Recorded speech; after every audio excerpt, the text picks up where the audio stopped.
No Jumper, coolest podcast in the world, and I'm back with my guy, DJ Vlad. Yeah, How you feeling? man, feeling good. Yeah? Feeling good. It's supposed to be hard times for you right now. You're kind of under fire. No hard times. It's not getting to you. Nah. I learned from last time, man. When I went through my whole cancel cycle with the whole Farrakhan thing. It only gets easier, right? Well, I just handled it badly. Mm. You know, I didn't get in front of it. I let other people start to tell their narrative of it and start to twist my words, and other people were speaking on my behalf and all that, and it all kind of turned into a cluster. And this time, when I saw there was a glimpse of that happening, I said, let me get totally in front of it, like 100% in front of it, and let me put out all the facts and let people come to their own conclusion, because I didn't want that same domino effect to happen again. Right. Yeah, because I mean, technically speaking, it's structurally quite similar to what happened to you back in sort of early pandemic, where at that time you had, you know, Lord Jamar, Godfrey, a handful of other guys kind of turn their back and decide they didn't want to do podcasts anymore. So Aries and Boosie having sort of similar arcs for a different reason. It's pretty similar. But it's interesting how two very similar things could happen 5 or so years apart, and in one situation you'd be kind of unbothered because I think you've just gotten the tougher skin as time went by, versus at that time, I recall that it definitely was getting to you a bit, and it seemed like an existential threat. Well, just because I didn't handle it. I should have just gotten in front of it. I mean, realistically, now I've talked about it, I've apologized about it, and it's like, look, there was this Farrakhan video that was purposely edited a certain type of way to make him look like he was saying something. And then when you saw the full video and saw the context, that's not exactly what he meant. Right. And I fell for it. And instead of making a video and say, listen, guys, this is what happened. Here's the original video. Got whatever, 5 million views. You know, so me and a lot of other people fell for it. Here's the original. I made a mistake. I'm sorry. I apologize. And I think that would have taken the wind out of the sails of everyone that really, I think, secretly didn't like me anyways, and looked at it as an opportunity to, like, okay, let's get him out of here. Right. And yeah, man, this time around, I wasn't going to let other people tell the narrative. As soon as Boosie said, you know, I'm not coming back because Vlad's not giving me 5,000, it made it sound a little crazy. Because it sounded like you were doing interviews with him for free for all those years, and that he wanted to get paid 5,000, and you were like, nah, you're not worth 5,000. Yeah, I mean, people didn't know what he was getting paid. Like, you didn't have the whole context of the conversation. Yeah. You can't say I'm leaving because he won't give me 5,000 if you're not saying what you're already getting. And then the way I pointed out is actually it wasn't even over 5,000; it was over 10,000. Right. Because he was getting 25 and he wanted 35. And I felt like once I put that all the way out there, and look, Boosie's never denied any of those numbers. He made follow-up videos saying, "Well, I feel I deserve 35,000." Right. And that pretty much cemented what I was saying originally. So once I put that out there, I felt that most people looked at the situation, even Boosie fans were like, hey man, you're getting 25 and you don't have to leave your house. Right. That's not really a bad situation, and there's no one else that's offering you that on top of that. So come on. Yeah, I mean, because that has been probably the most shocking thing, is that in hip hop, as the older white media personality, it's typically difficult for you to be viewed in the more favorable light when you're beefing with somebody who is a beloved rapper, you know? And the fact that, from my perspective, when I'm reading the comments, when I'm seeing other podcasters like Joe Budden or whoever weigh in, it has seemed like, oh, it's interesting to see people being pretty logical and seeming to understand that from a business perspective, I think you look better than Boosie in this whole thing, which is kind of, you know, you're used to what side people pick in these issues, oftentimes being based on identity and not so much reality. But it feels like it's been going pretty well in terms of how people view it, which makes me feel like the audience is maybe growing up a little bit. Transparency goes a long way. True. Transparency. When you tell people the whole story from top to bottom, and you have receipts, and the other person doesn't turn around and say, no, that's wrong. The other person says, well, yeah, but then the person, who's watching could say, okay, I can make a logical explanation. I think, look, most people who are watching this are working people.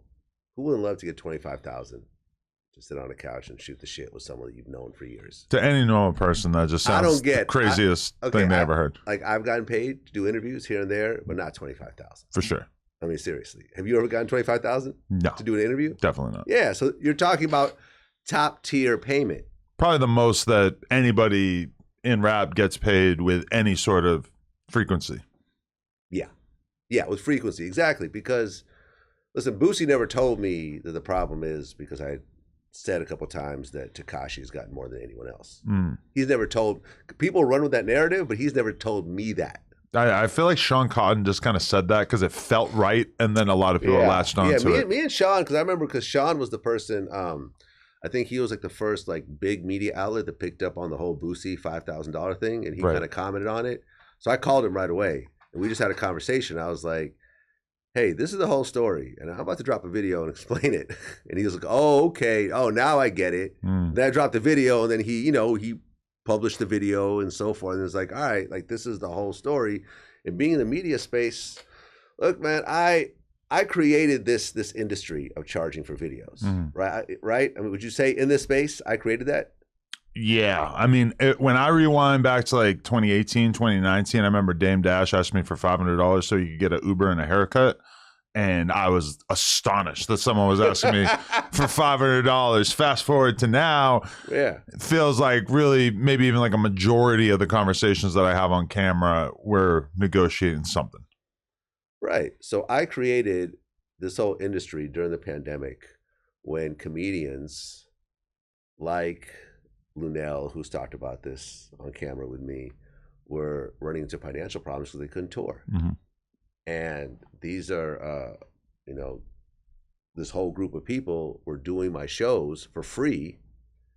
And I felt bad for the situation that they were in. And it was like, wow, the YouTube numbers were going up and we were making more money. So I'm like, all right, let's do something here. Let's even, the playing field a little bit. Let's share some of the wealth. Let's take care of the people that have been taking care of me. And I just started paying comedians during that time. And I think Aries came around that time, around 2019, 2020.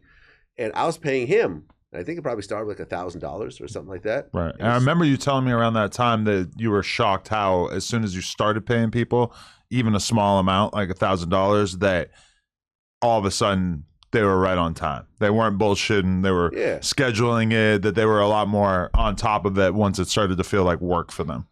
Well, yeah. And with that, you got the ability to have more frequency with these types of guests, right? Because otherwise, like, okay, yeah, I'll do a show every so often. I'm not going to do it every month, for free. I got other shit to do, and you're not looking at it that way at that point. But you start paying people, and it starts to build up, and it turns into a real thing. And now you have people that literally support themselves off appearance fees, like a Woody. Or like a Charleston. He does other stuff. I'm not saying that's all he does, but I feel like that's a percentage of his income that he counts on is that appearance fee money because he's always doing interviews. And Charleston's coming back to Vlad TV, by the way. Right, which kind of feels like a Boosie shot. No, it's not. Inadvertently, it works as one, though. I mean, no, it's not. I mean, what it was is this. It was that when me and Boosie had a long-standing business relationship, he asked me for a favor to not do business with Charleston. Right. So being that this was the biggest, guest at Vlad TV, he had that type of grace to do that. Look, I take these business relationships very seriously. Right. Like I'm very careful. Like it's rare. It's rare to find someone that you could do business with for year after year and it benefits both people and you have a good working relationship and both people are respectful and so forth.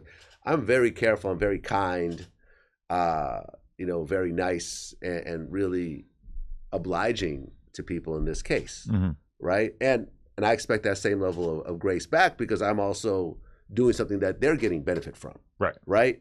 So when that gets out of whack,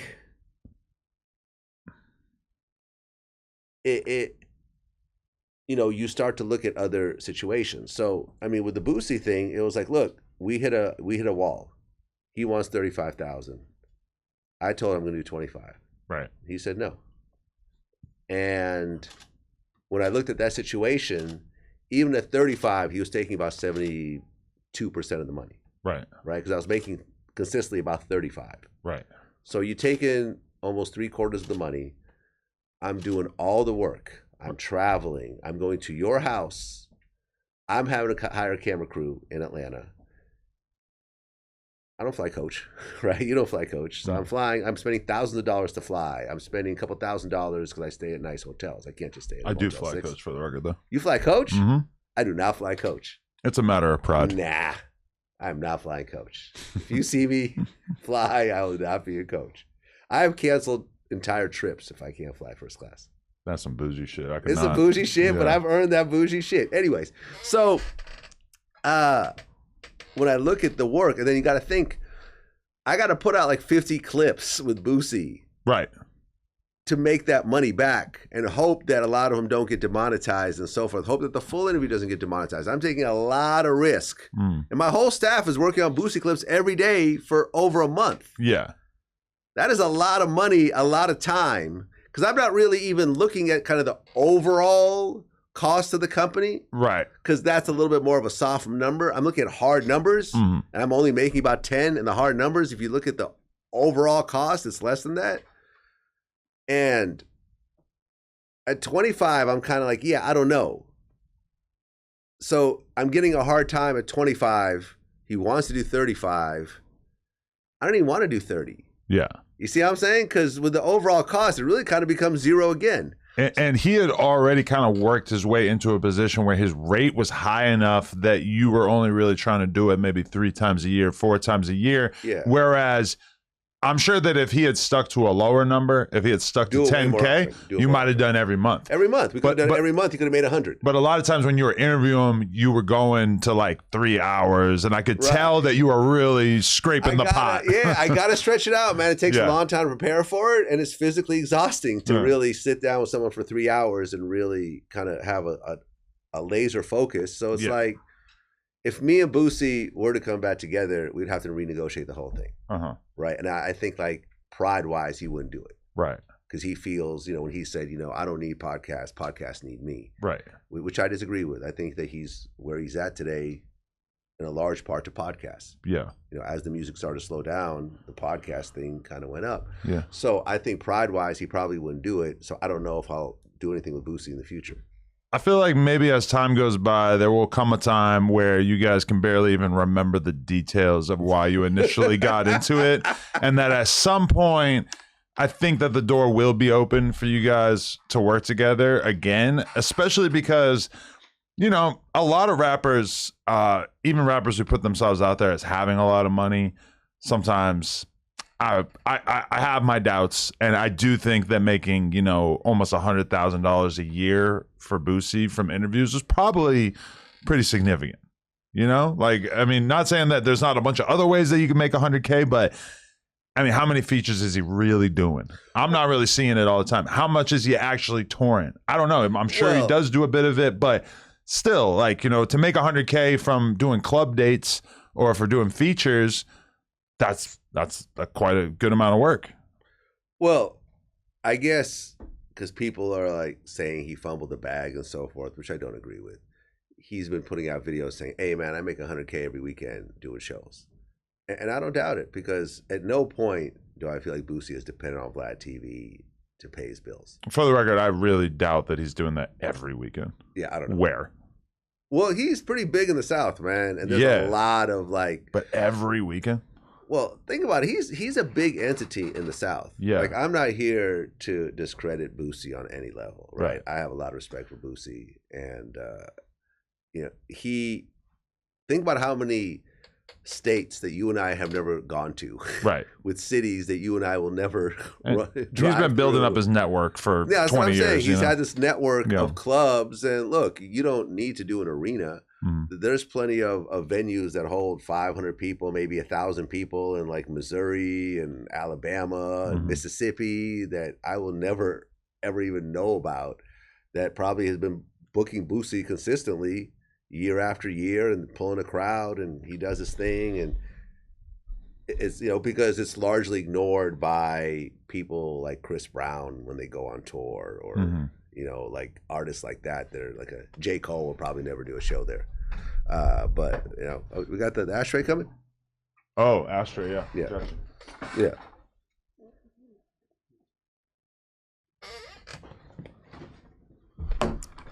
Thank you. Yeah, so yeah, I think he's good, man. I think Boosie's good. And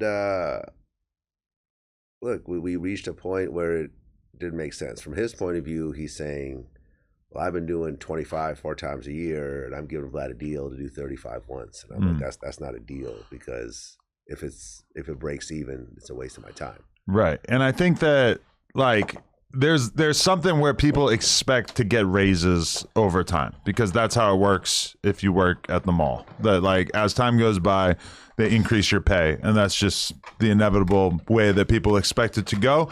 And I feel like in our space, that typically should work kind of in the opposite way, because once you've done 10 interviews, and shout out to the Vlad TV Moonrock Blunts, but once you've done 10 interviews, typically you're worth less to me as time goes by. You're worth at least a little bit less, because you've got a little bit less to talk about.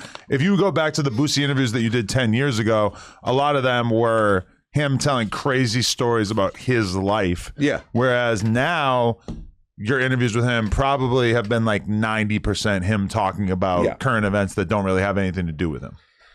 Yeah. Yeah, there's that. You run out of things to talk about, so you have to kind of reinvent it. And look, like, I remember during my conversation, my back and forth with Aries, when he was like, yo, Boosie getting 25, we need to renegotiate. And I'm like, okay, well, there's more to it. Boosie's actually getting 20. And he's like, I want 25. And I'm like, all right, how about we do 20 and then we do 5 to do a house tour? Right. And the first house tour blew up. You did a couple of those, but it's not like you can do a house tour every time. We could possibly, so we did like 3 of them. So that was a way for him to get 25. But like, I created money out of thin air, basically. Like, okay, here's something we could do that's not costing you anything, that I could make some more money out of. And I saw that the first one went crazy. But the other ones kind of did well also. Okay. But the last conversation, it was like, well, I don't want to do a house tour this time, because really there's nothing new. Like, my mom's house got built, and I'll just do that, which is not really all that interesting, because we kind of already saw the outside of it. So really, he wanted 35 with no house tour, and I was just like, I don't know, this doesn't make sense. But the way I was trying to explain to Aries was like, we don't do house tours. It's really 20, and the numbers are drastically different. So, like. You can't just say, I want what he's getting. It just doesn't work that way, because there's a lot to it. And even like I said, at 20, you're a little bit, I don't know. Look, everyone can do business how they want. Right. But me personally, if things are working and everyone's eating, let's just keep rocking.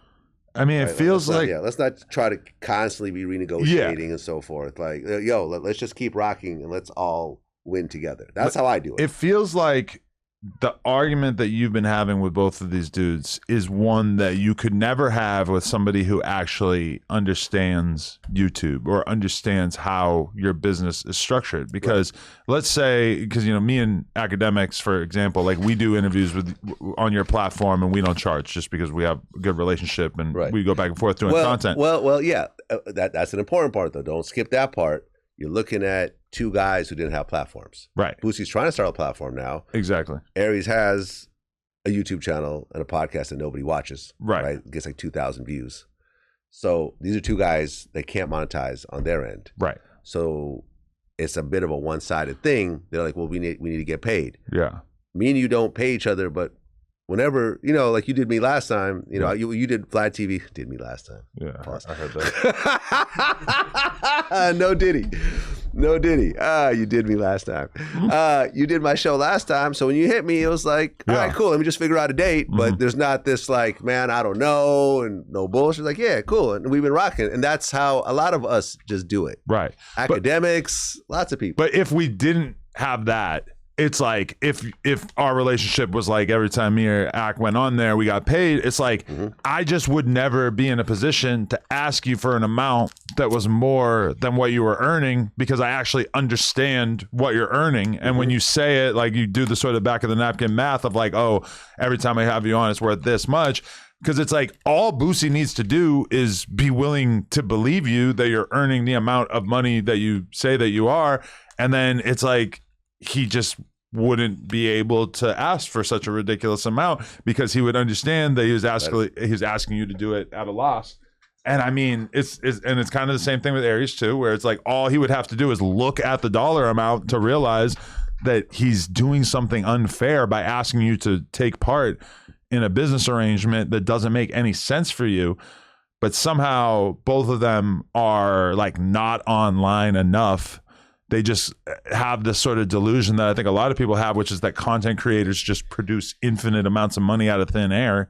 And it's just been kind of bizarre to see two strong relationships and two strong interviews that you built up over time fall apart because of their sort of like willing refusal to actually understand how the business works. I showed Boosie a spreadsheet. Well, not like, it looks like a spreadsheet, but it's really my back-end system that actually shows the profit and loss. I literally screen capture, send it to him, like, look, like I'm showing it to you. I don't think he cared. Yeah. I don't think he cared to see that. I think he's just looking at it like, well, I want to make this much a year, and Vlad just got to work it out on his end. Right. And that type of conversation doesn't work. With Aries, he starts sending me YouTube comments. Right. Which was the stupidest shit I've ever fucking seen in a business conversation. Right. Like that is not a leverage point on any level, because if that's the point, then I could show you 100 comments of how much people hate you. Yeah. And wouldn't, so do I get a discount on your fee because here's all these people who don't like you? Right. That's just as logical as what you're saying. And it wasn't getting through his skull how stupid this was, because he repeated it, I think, like multiple times since then. In the videos where he responded, he was still standing on the comments. Like that was a good point. He's gonna stand on that. Like, yo, look at these comments. These are real comments. This guy here said that he buys a membership when I'm on, and as soon as I'm off, I cancel the membership. Yeah. Wow. Like, okay. And like, so just dumb. Yeah. Like it's dumb. It makes no sense. And I'm like looking at my phone, go like, okay, this is, and he keeps sending me more comments. More comments keep coming. Just like, yo, what are we doing here? Like this is mindless right now. Yeah. And I was like, yo, let's just have a conversation out in front of my computer. And then he blew that off and then told me that, we'll speak at some point. So I'm like, man, fuck this. Right. I'm cool. Like we're not doing business anymore. You're just, in the deep end on your ego, and I'm cool. Right. That's that. Yeah. So, okay. As far as the Boosie one, I feel like you handled it pretty well. Now, the disagreement between you, I feel like slowly started to get a little bit more offensive or derogatory. I'm good. Where it felt like you guys were going out of your way to be respectful of each other, saying Vlad's my boy, Boosie's my guy, etc. As time goes by, it got a little bit more into the weeds, where it felt like, oh, okay, maybe there is too much pride wrapped up in this for this to be a relationship that fixes itself in the near future. But with the Aries thing, I do feel like I feel at least a little bit critical, because of the fact that I feel like we've had conversations about having to check your ego as an interviewer and being willing to deal with some levels of disrespect, and to be able to sort of turn the other cheek and decide that you're going to forget about something somebody did to offend you, etc. And it feels like Aries maybe didn't really jump out the window too crazy with you, and then you chose to kind of take it to another level by saying Aries Spears. You're kind of clowning. You're exposing the makeup artist thing. You're calling them overweight. Shout out to Candace. You call them overweight. You're kind of like, some of the details you were putting out there about like the state of his career and how maybe he wasn't making so much money prior to this and stuff like that. Do you feel like maybe you could have handled the Aries conversation a little bit differently? or do you feel like you had to live your truth in that moment? No, because if you look at that video that he made, there was some really like nasty comments that he was making about me that maybe most people didn't catch.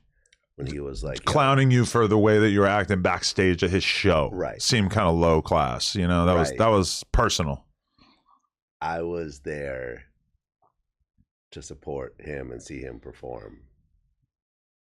Any comedian I rock with gladly gives me tickets to their show if I asked, but I was there to see his show, and he said, "Oh, I'm backstage," or I'm, you know, it wasn't even backstage. It was like when he was after the show and he was like selling T-shirts and stuff and taking pictures. He's like, "Oh yeah, Vlad was trying to be a star. He loves to hang out with us. He was jumping in our pictures," and I'm like, "Yo, like he's talking to me like I'm a groupie right now." And this is before you had said anything about him publicly. I hadn't said shit, and the whole thing of it was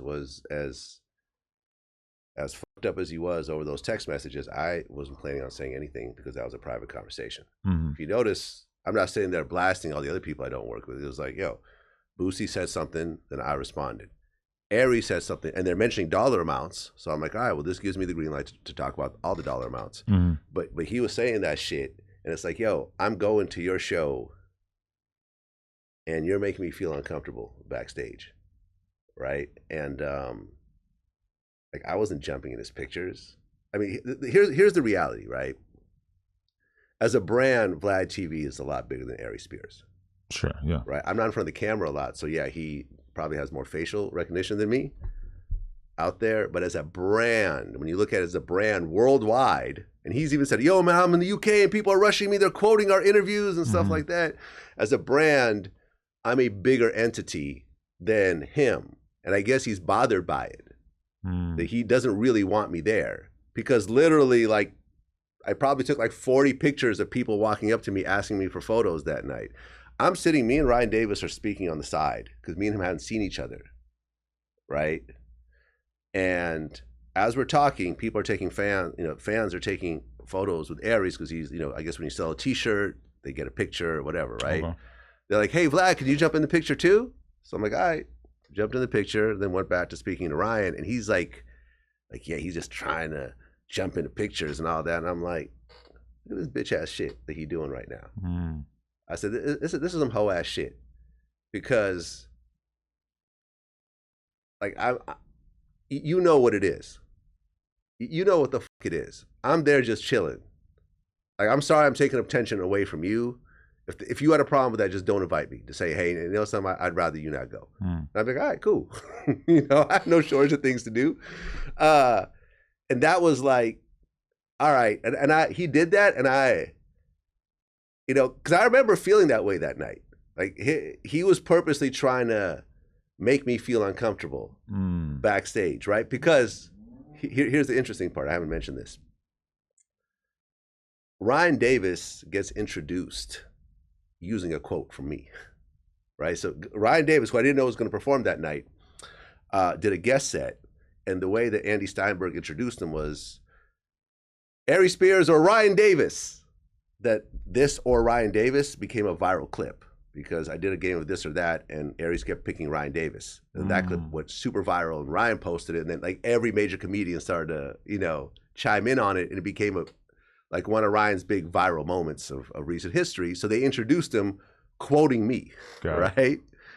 And so after the show, as we're standing to the side of Aries, he was like, yo, bro, like, thank you so much. You're the first big platform to put me on in 2019.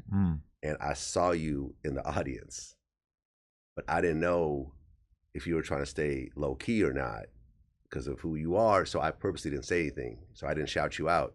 And then Aries was like, oh yeah, Vlad would have loved that.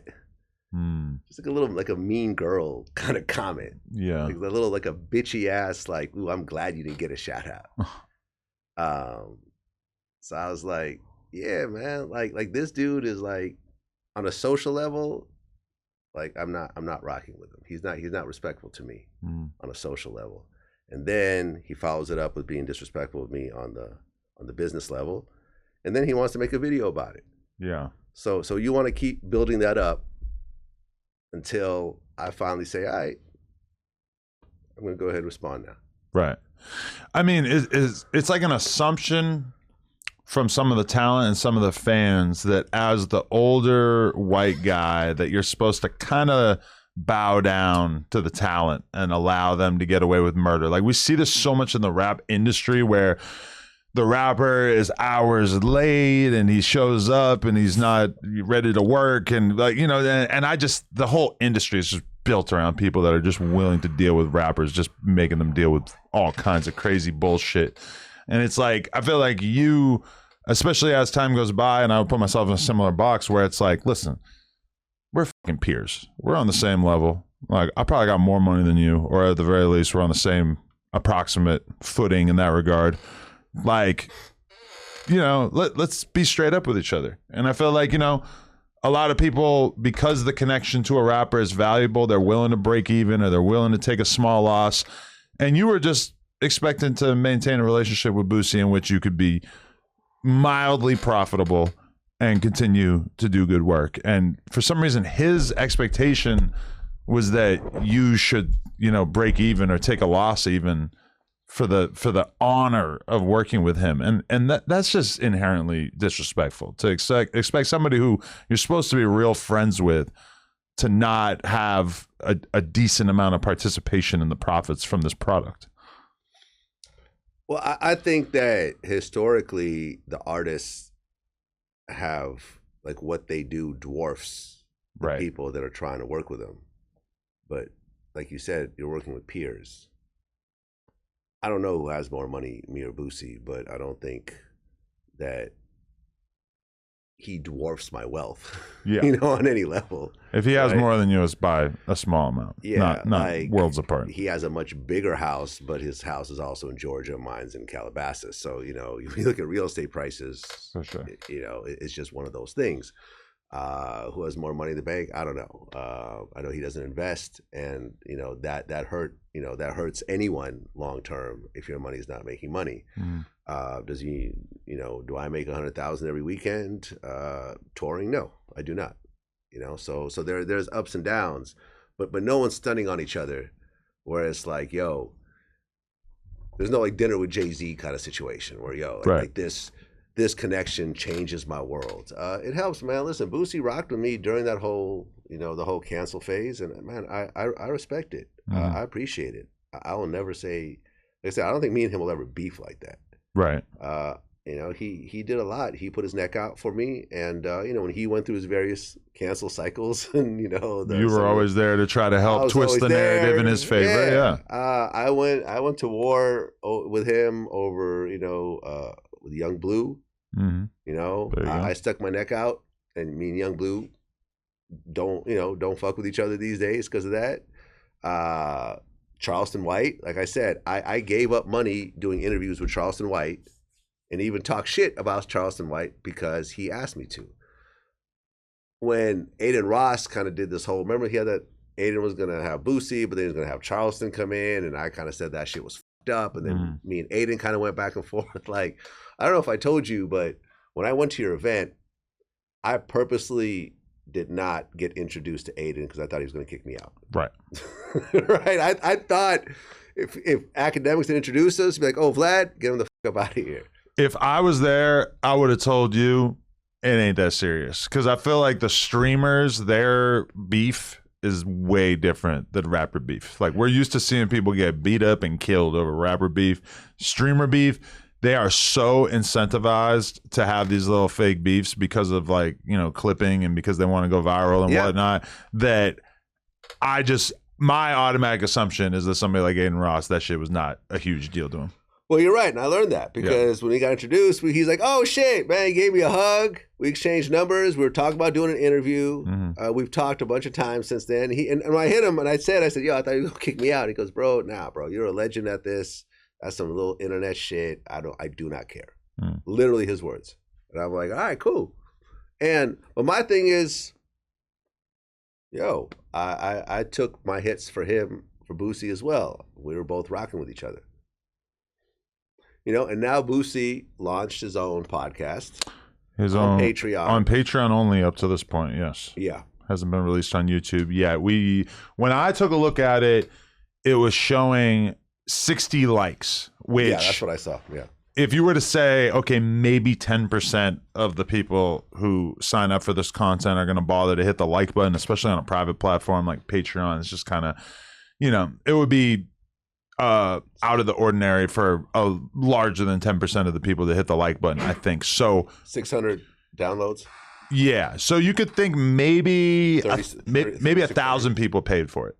Yeah. If that is the case, and it's $6 per download, that would mean that he earned $6,000 off of this content. Now, let's say that he drops it clip by clip on YouTube. Maybe you can make another 10 grand like that. Right. So there's also the production cost. The production cost for sure. So I would say that as far as him getting even anywhere close to like 25 or 30K, that is probably pretty unlikely. But I would say that, by the time everything's said and done, especially if he does this like every month, he might have a decent business on his hands. Yeah, you'd have to drop it. That's just part one. Yeah. I don't know if there's a part two, but it is 3. an hour and a half. And you actually watched it. I didn't actually get around to I watched some of it. I've seen a couple clips. Yeah, the lighting could be improved. It doesn't seem like they had a light. It's pretty dark. Yeah. Which is kind of like step one.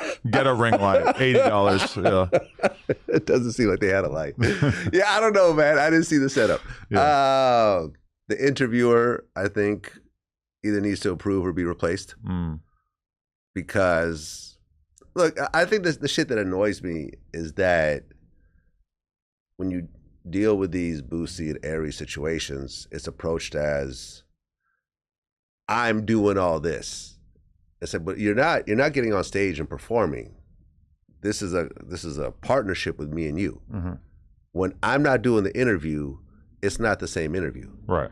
You see the trash podcast that he does with, his partner Steinberg. No one watches that shit. Right. Yes, the quality is trash, but the fact that you have this guy who's probably scared to get fired agreeing with everything that Aries said, no one wants to watch that shit. Right. The whole thing, all his viral moments is me pushing back on him and arguing with him, right? So when you don't have that, you're not really going to get a good final product. Mm-hmm. I think it was like, I'd heard that his kids was going to do it, that his kids were interviewing him. Right. And that's cool if he wants to give his kids a shot, but I don't think you're going to really argue with your dad like that. Yeah. In this kind of situation, you want to get someone that knows what the fuck they're doing and is going to, put you in your place when they feel that you're wrong and create some sort of friction and create a good show. Yeah. So, it's... And like best case scenario, say that his kid or whoever did the interview, let's say that they somehow had a writer on deck who was able to write 30 topics that were just as good as what the Vlad TV team would have came up with. It's still about, hey, you're going to say something, and then what am I going to say right in the moment? Because I know plenty of interviewers, especially on like the politics side of things, et cetera, where to me it sounds like they're just reading questions off a piece of paper. And to me, that's a huge turnoff. Like, I need to feel like you're going to be able to hear them say something that's a little bit offensive, a little bit out of bounds, a little bit weird, whatever, right. Even something that's just brilliant, and be able to respond appropriately. And I think that's what really separates the men from the boys in terms of interviews is like, can you think on your feet? Can you force them to make more sense or be more logical when it actually matters? Because if you're watching somebody do an interview and the interviewer is just glazing them and just letting them say whatever, that's not really going to be as interesting to the people. They want to see two heavyweights not do battle, but they want to see you performing together and both doing your part. Yeah, let me tell you, Andrew Schultz, yes, he texted me the other day. What's he saying? He said, yo, I'm just sitting here watching you roast comedians. They're supposed to be the best at roasting. Oh, shit. He said the makeup shit is LOL. Shout out to Candace. So that's hilarious. This is someone who does stadiums. Yeah. Telling me, yo, I'm seeing you roast the dudes who are supposed to be the best. I think that what people forget to realize is that just because I'm behind the camera doesn't mean I haven't been performing for the last 20 years, right? I've literally been in the dirt with some of the best comedians going back and forth and literally doing real-time comedy routines in a certain type of fashion with them for that long. I could speak on camera pretty well. I could formulate routines and so forth pretty well. So it's not just you. You're dealing with someone who really is a professional and is really good at this. So you can't just sit there and replace them with just anyone and think you're going to get a final product like this. You can build up to it and you can create something cool, but you're not doing this by yourself. Like I am, as much time as you put into it, I put into it. Right. So to think that you're going to get more than me on my platform when I'm doing it right there with you is your ego starting to get out of control. Right? And honestly, look, here's the way I look at shit, right? Me and Godfrey aren't speaking, but I will tell you this. Godfrey was the first comedian that really just got it because I wasn't paying anyone back then, right? He would hit me more than anyone else to do interviews because he saw how it affected his bookings, right? I was talking to D.L. Hughley about this the other day. He's like, the thing about these podcasts with comedians is they get to go viral without burning out their main stage content. See what I'm saying? Yeah. They get to go viral with on-the-spot content and still go on stage and do the same routine they've been doing without everyone's, oh, I already saw that shit. This is boring, right? He got it, and he would hit me over and over again. We would do interview after interview, and they would go viral, viral, viral, and his bookings went crazy. And he never asked for anything because he was like, yo, I'm making way more money here. Like, yo, I saw Aries. You could ask anybody, anyone in the comedy world. He was doing small clubs when we first started. He did his biggest venue ever, 3,000 people in Connecticut. He did 1,400 people at the Novo in LA, where I went. He got flown out to Saudi Arabia to do that whole comedy festival. Right. He just came back from a UK tour. None of this shit was happening until all the clips started going viral. The clips that I did with him went viral. Like, if you think about it from a long, just you look at it top down. If I was Aries, I'd be like, I don't even care about this fucking appearance fee. Like, yo, I'm doing great off what we're doing. You eat, I eat, we're good. I never asked him for that. But if I was in his shoes, that's what I'd be thinking. The last thing I'm thinking of is, let me keep trying to get more and more thousands of dollars. Like, okay, you were getting 4, so you go up to 6. That's once a month. You do it maybe 5 times a year. That's an extra 10,000 a year. One show will dwarf that. Yeah. One show could get you 20, 30,000 if it's a big enough venue, 50,000 if it's a big enough venue. A tour could get you that. So you're nickel and diming me, and that's fine. I don't mind, but I feel like you're missing the whole big picture of what's really happening. Yeah. Like, do you think that, like, if Kevin Hart was in your position, would he be doing that, or would he be thinking like, yo, I'm trying to level up these, I'm trying to do stadiums. Right. What do I need to do, and who do I need to do it with, where I can get to the stadium level, as opposed to trying to dig up in someone's pockets to get an extra $1,000. Right. That's my thing.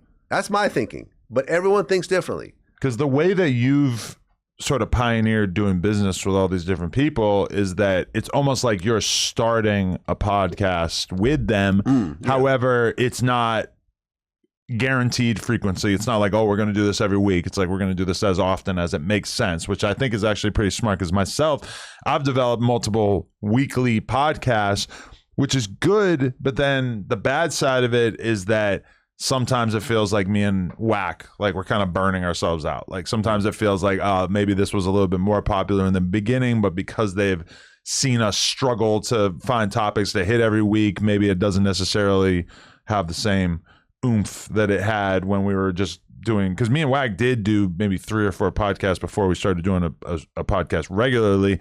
So I think that method of doing it as often as you're able to have a good set of questions is kind of smart. But it also just like really opens the door for these people to like feel like they have more power and to keep demanding more money up until the point where it almost makes it not worth it doing it from your perspective. You could demand more money and we could have conversations about it. Yeah. Me and Tony Yayo have had conversations about money, and sometimes the answer is yes, sometimes the answer was no. Right. And I've explained to him if it's a no, and he's like, all right, I get it. We go right back to work. Right. You know, or we, you know, we figure something out, or maybe, you know, we go longer or something in terms of like the frequency. But we just sit there and have a normal ass conversation. If you can't have a normal conversation, that was the problem I had with Boosie also. Because when I told him I can't even do the 30, he hung up. He called me cheap and hung up on me. Yeah. Right. And that right there I thought was foul. And I had to like take a deep breath, you know, wait about maybe 15, 20 minutes and say, all right, I'm going to reach out again. We're going to have another conversation because I don't want to leave it like that. Right. But, man, you know, people have bad days. People, you know, sometimes have problems dealing with their emotions. And, you know, on those days, Boosie has a lot of drama, you know, in his life.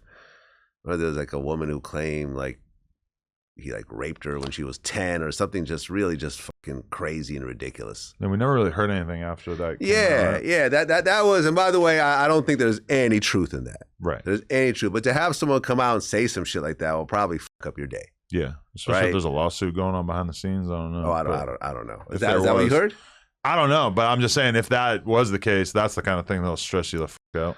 Well, I mean, I don't know. A lawsuit about a bunch of nothing is whatever. Yeah. Right. But yeah, man, you know, we have to be able to have these type of conversations because there's a lot of money involved. Yeah.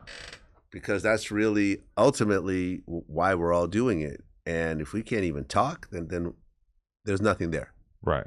Were there any crazy diva moments similar to Aries' makeup artist thing with Boosie over the years? No. He was pretty straight up. Yeah, no. Boosie, you know. Boosie come in, he would perform for the full 3 hours or I mean, he would never say, hey, I gotta go. I think at one point he even like changed, you know, at one point he even changed his flight before we started because he knew we were gonna go a little bit longer. Okay. So yeah, no, he understood what he's doing. And that's the thing. This is why Boosie is successful as Boosie. When he's getting paid to do something, he comes in and does the job to his full capacity. He doesn't bullshit. He isn't like, yeah, man, come on. All right, are we done yet? Like, oh, man, I'm tired. Come on, I'm hungry. You know, that type of shit, which even if he keeps going, it plays out on camera. Right. That a person is just doesn't really want to be there. So, nah, man, he was 100% professional. And I think this is why he's done well. Like, I think dealing with promoters and other, you know, people and so forth, that he does his thing and he does his numbers and everyone's happy. Yeah. I never complained about Boosie. Did you see the, I think like probably the most viral clip from his Patreon interview that he did was basically him describing a scene in one of his upcoming movies in which his character, I guess, rapes another character.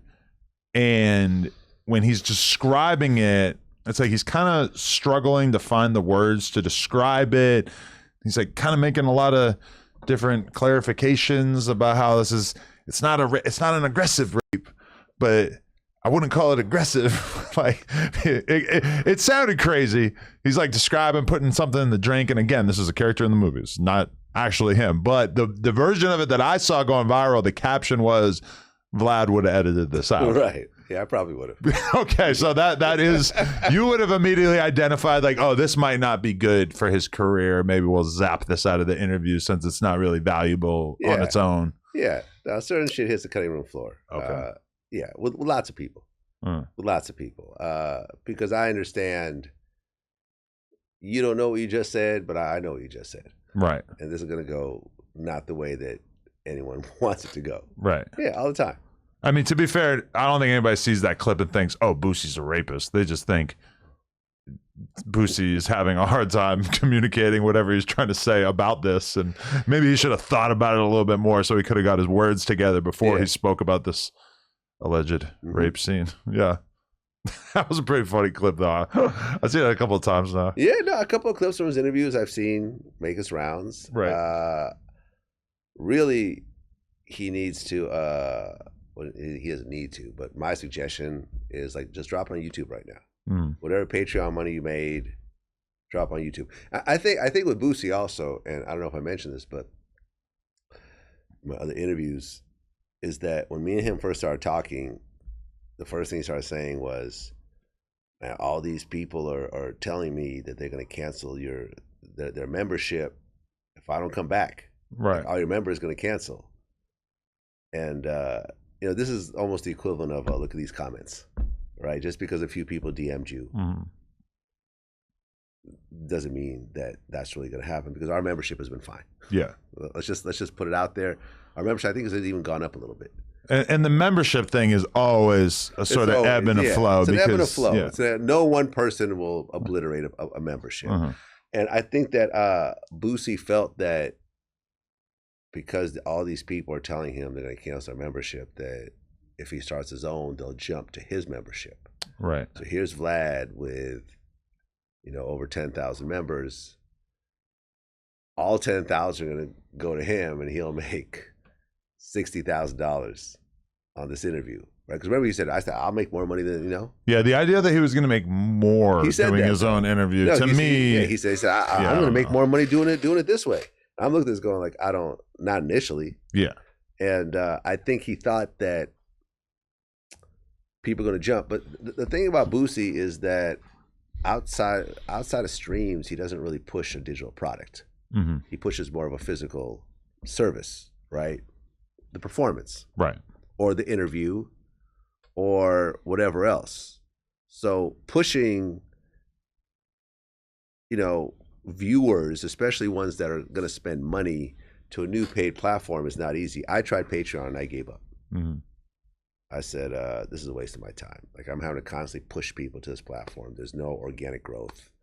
I might as well keep everyone on YouTube and then Spotify. I'm way more of a fan of the membership thing. I watch people as members only content on YouTube all the time, whereas I've been a member of Trapolo Ross's Patreon for the last few years, but even when it's a video where I would like to see the uncensored version of it, I don't usually bother to go over to Patreon because I'm watching YouTube on my TV most of the time. Yeah.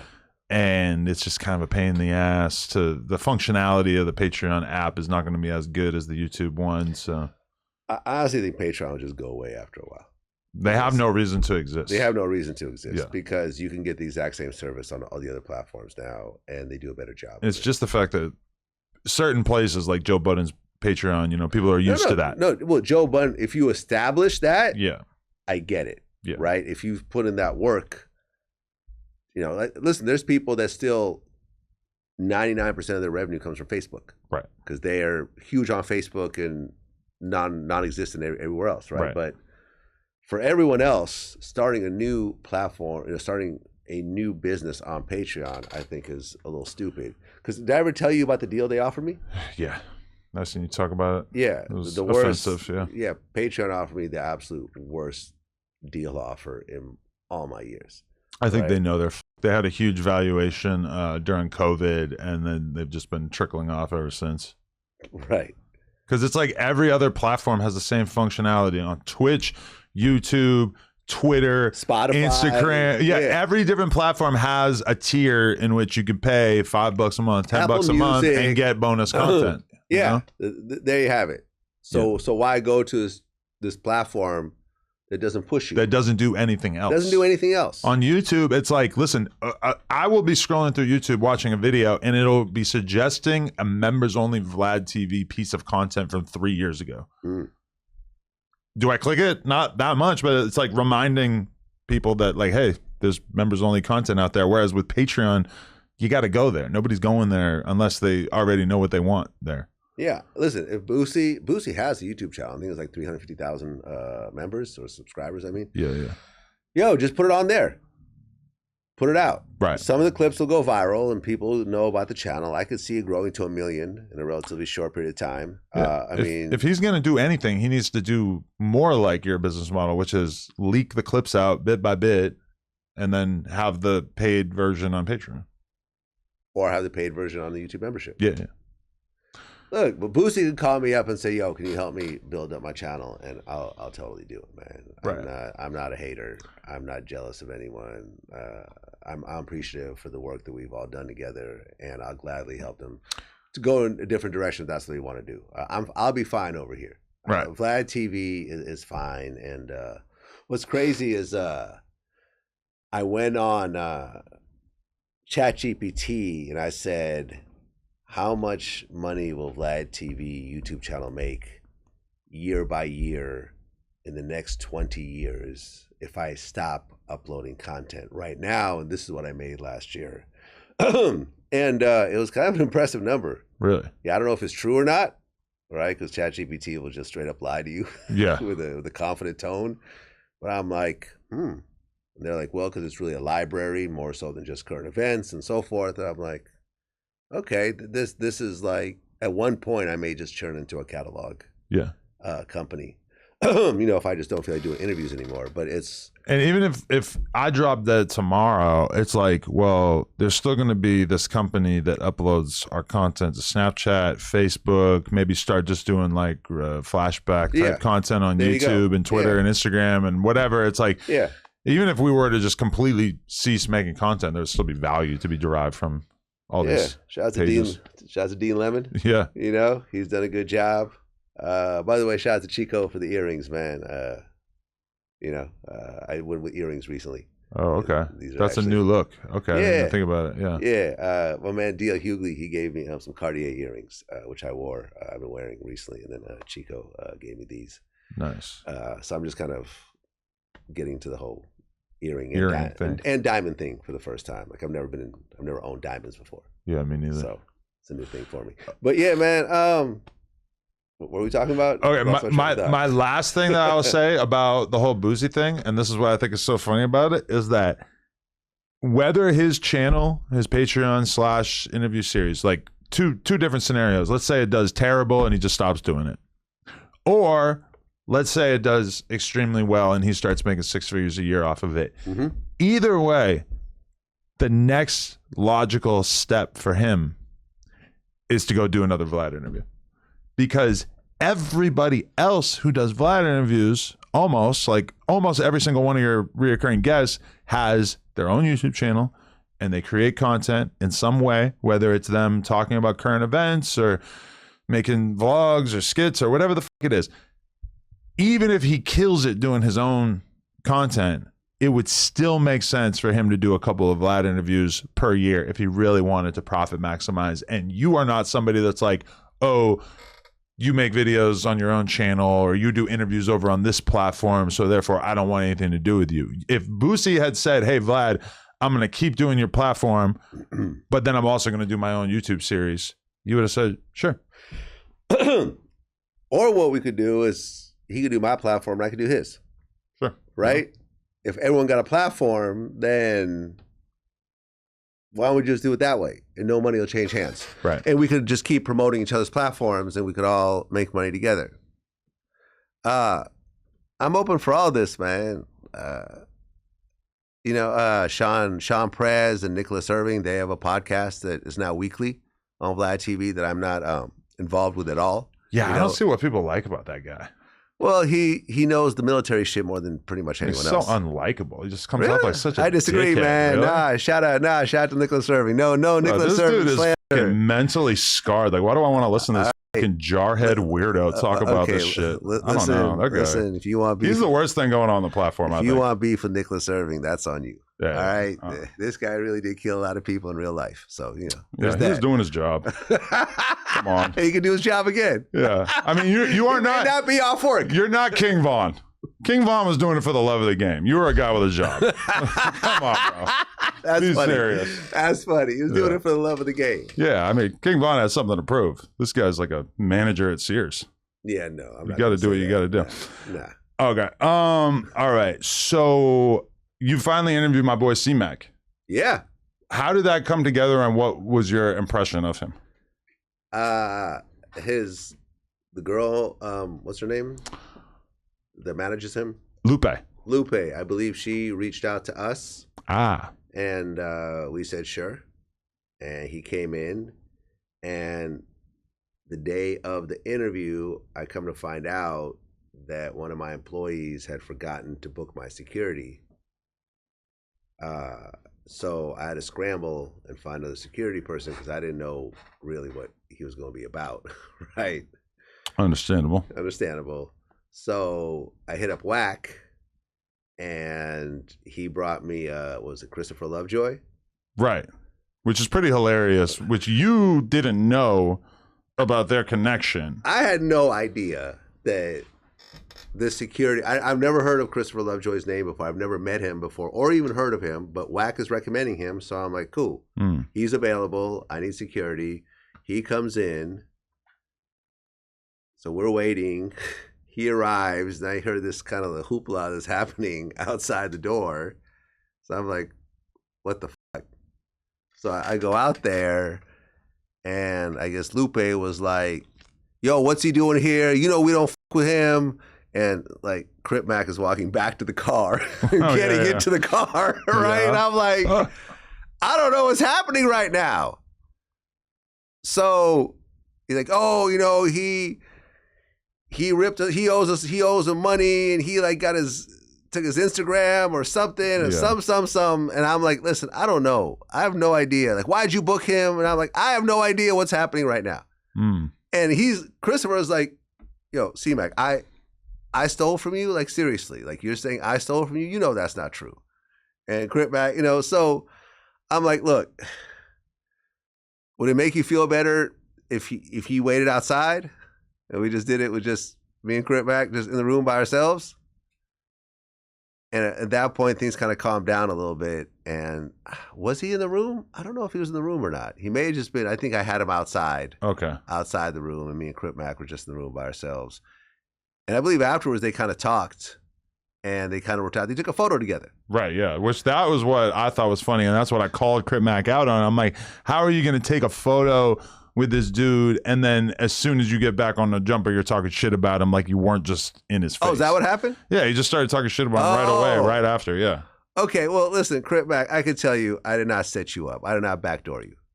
Honestly, because I saw that dialogue happening a little bit, you know, on the internet, where it seemed like I purposely set him up or something like that. Right. I honestly, listen, I mean, do you believe me? Oh, I believe you because I know that you probably weren't as tuned into the Crip Mac lore to even know that he had issues with Christopher Lovejoy. But then also, nor did I know Christopher Lovejoy. Right, but as soon as I heard that Whack was the one who supplied the security. Oh, you think? Wait, do what? Is he Whack backdoored me? He did this on purpose? Okay, so that's the question. Did Whack know that you were asking for security for a Crip Mac interview? Let's find out. Hold on. Because I think I asked Whack this, and he basically said that he didn't know. Or... Wait. There's an easy way to find this out. Was Whack being funny by doing this? Hold on a second. We got to make sure Whack doesn't filibuster this episode. We'll be here for an extra hour and a half. Hold on. I don't think... Hold on, because I told him about the Jap 5 interview. The Jap 5... And Christopher Lovejoy wasn't the security for the Jap 5 interview, right? He was. He was. It was. That's pretty hilarious on its own right, too. Yeah. Because he's... Okay, Christopher Lovejoy is from Rolling 60 Crip. Okay, hold on. Okay, now I got it. Okay. Now I know what happened. Okay, right. Because I was trying to figure out the timeline of this. Jap 5 happened, then C-Mac happened, right? Okay. Right. Yeah. So, Jap 5 was the interview that we needed security last minute. Got it. Right? That was that interview that we needed last minute. And then we ended up booking Christopher Lovejoy for that interview. Right. And I think for the Crip Mac, I think that my regular guy was not available. So I just said, okay, go with Christopher Lovejoy. Right. Oh, so Whack didn't volunteer him for that. No, Whack was not involved in that because I already had the relationship with Lovejoy at that point. Because I thought that Whack did not. Yeah. So Whack did not. I thought Whack pulled one of the funnier moves I've ever heard of by making Crip Mac's op be the security. No. That was all us, but I had no idea. Right. I had absolutely no idea. Pretty hilarious. Just even if it was accidental, it's still pretty amazing. You know, just security's supposed to be kind of neutral, and instead it's the guy that like is officiating the paperwork in your deal. But what was your impression of Crip Mac? Because it's not often that I see you do an interview with somebody who's that unserious.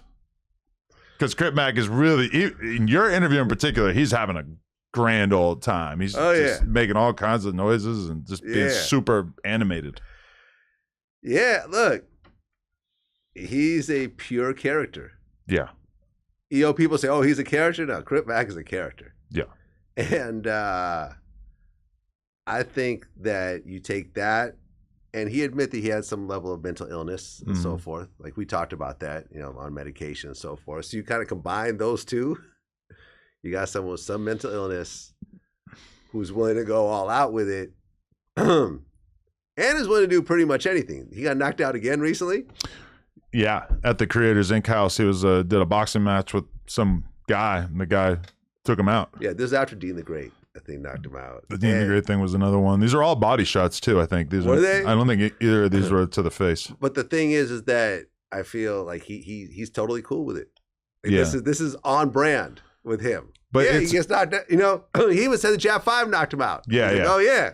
But him losing fights publicly on camera is kind of a new thing, because for a long time you just heard about Crip Mac and you just thought that he was just this crazy brawler, and then more recently you see the Dean the Great situation, and then you see this other situation, and what sucks is that we had, I think, 20K or something, 25K being offered for him to do brand risk, and he just like kind of turned it down. And then meanwhile he like hops on stream and he's getting beat up by people for free. I don't really understand that. Like, well, he's getting beat up by professional fighters. I know, but if he fought, it would probably be like, if he did a boxing match, it might not be a professional fighter. But okay, Dean the Great is a professional fighter, but he's 100 pounds less than Crip Mac. Still a professional fighter. I know, but I'm saying you got one guy who's 130 and one guy who's 230. Still someone that actually trains. Yeah. To actually do this, as opposed to just getting into an occasional fight. But normally, you know, you wouldn't really like the idea of a 130-pound boxer versus a 230-pound boxer. Like, we've never seen it.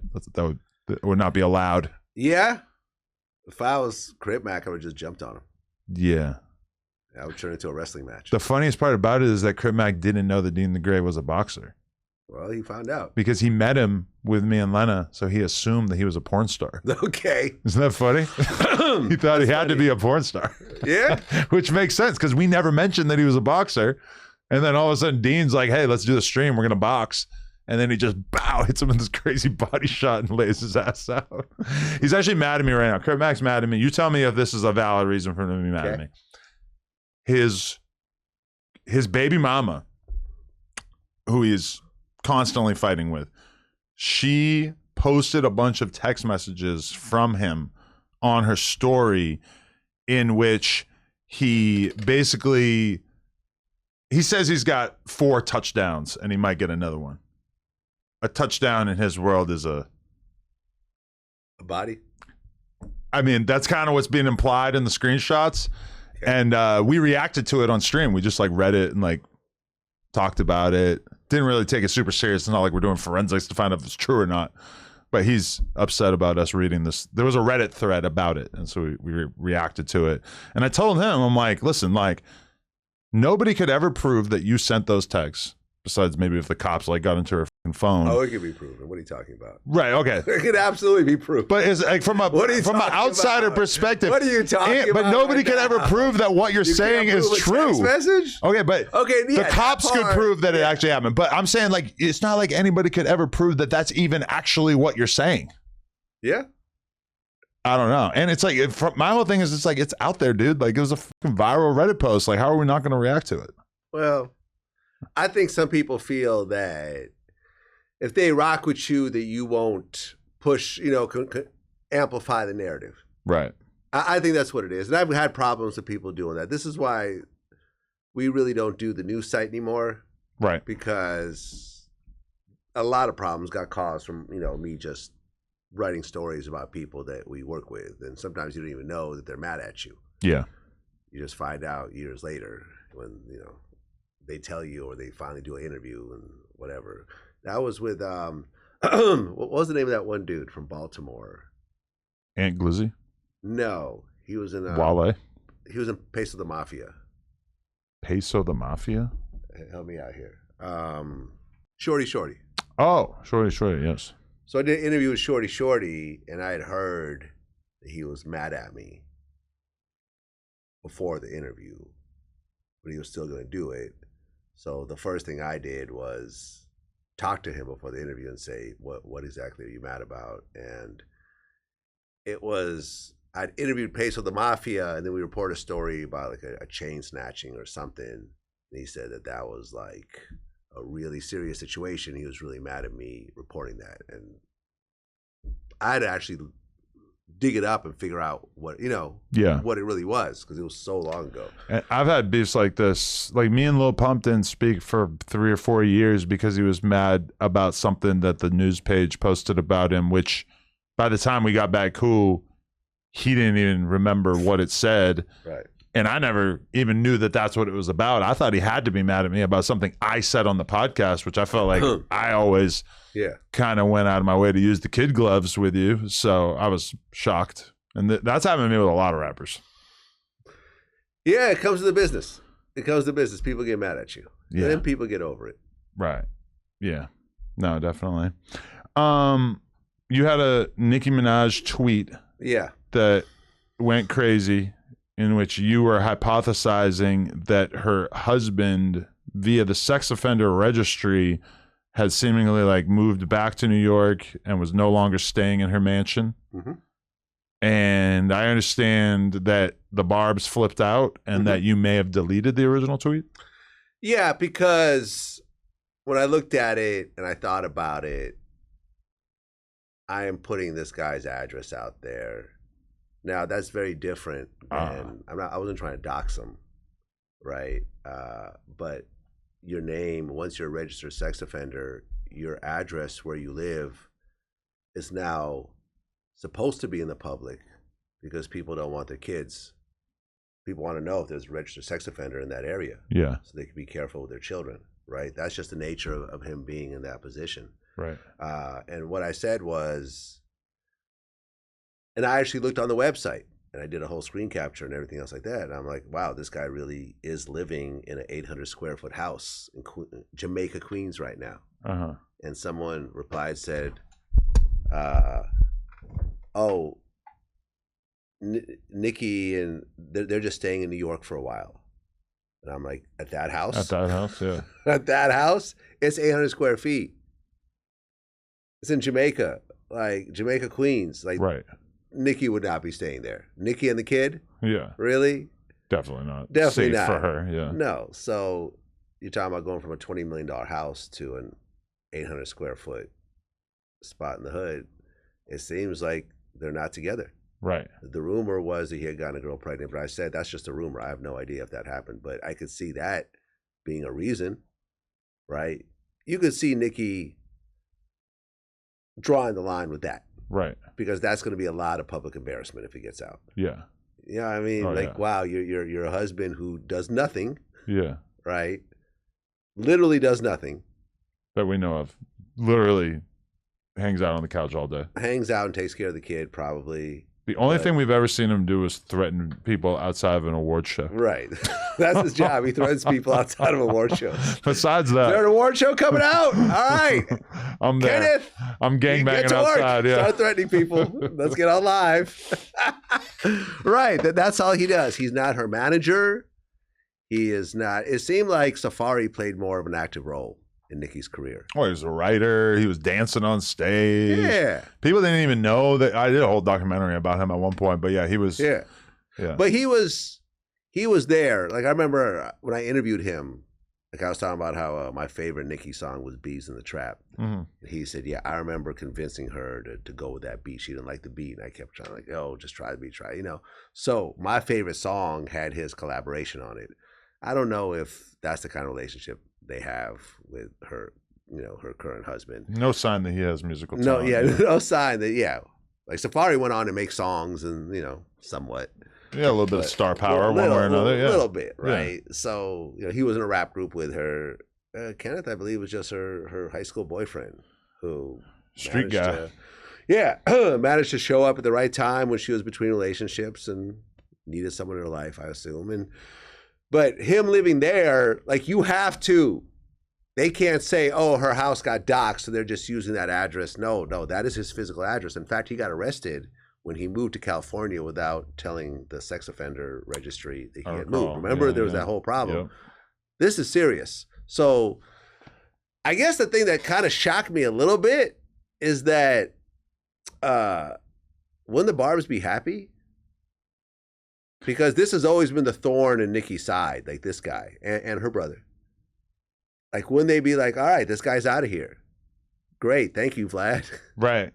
Nope. Did not get that. It feels like all of the normal rules of the universe kind of go out of the window when it comes to Nicki, because you would have thought, like, okay, if Sabrina Carpenter or Taylor Swift came out as hardcore Donald Trump MAGA supporters right now, I would assume that while they might pick up some fans from the other side of the aisle, that like maybe like 70% of Taylor Swift's fan base would run for the hills just because, you know, I don't know about that. And she's not overtly political, but I don't know about that. I think she's built up an audience it would create a shockwave of women and gay men, etc. That's who the Barbs are, that you would think that they would relinquish their fandom to some extent. And the fact that that hasn't really happened with Nicki Minaj makes you think that her fans are really kind of willing to suspend reality.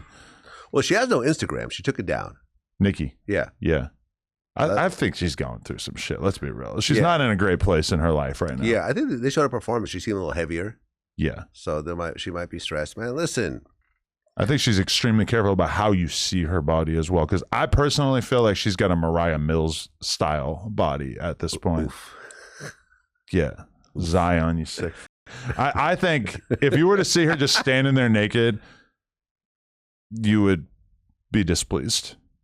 Yeah, I don't know. I think they have to do a lot of work to pose her in such a way that she looks good on camera. Because I don't know. I don't know. Yeah. I don't know. At one point, remember she put very little.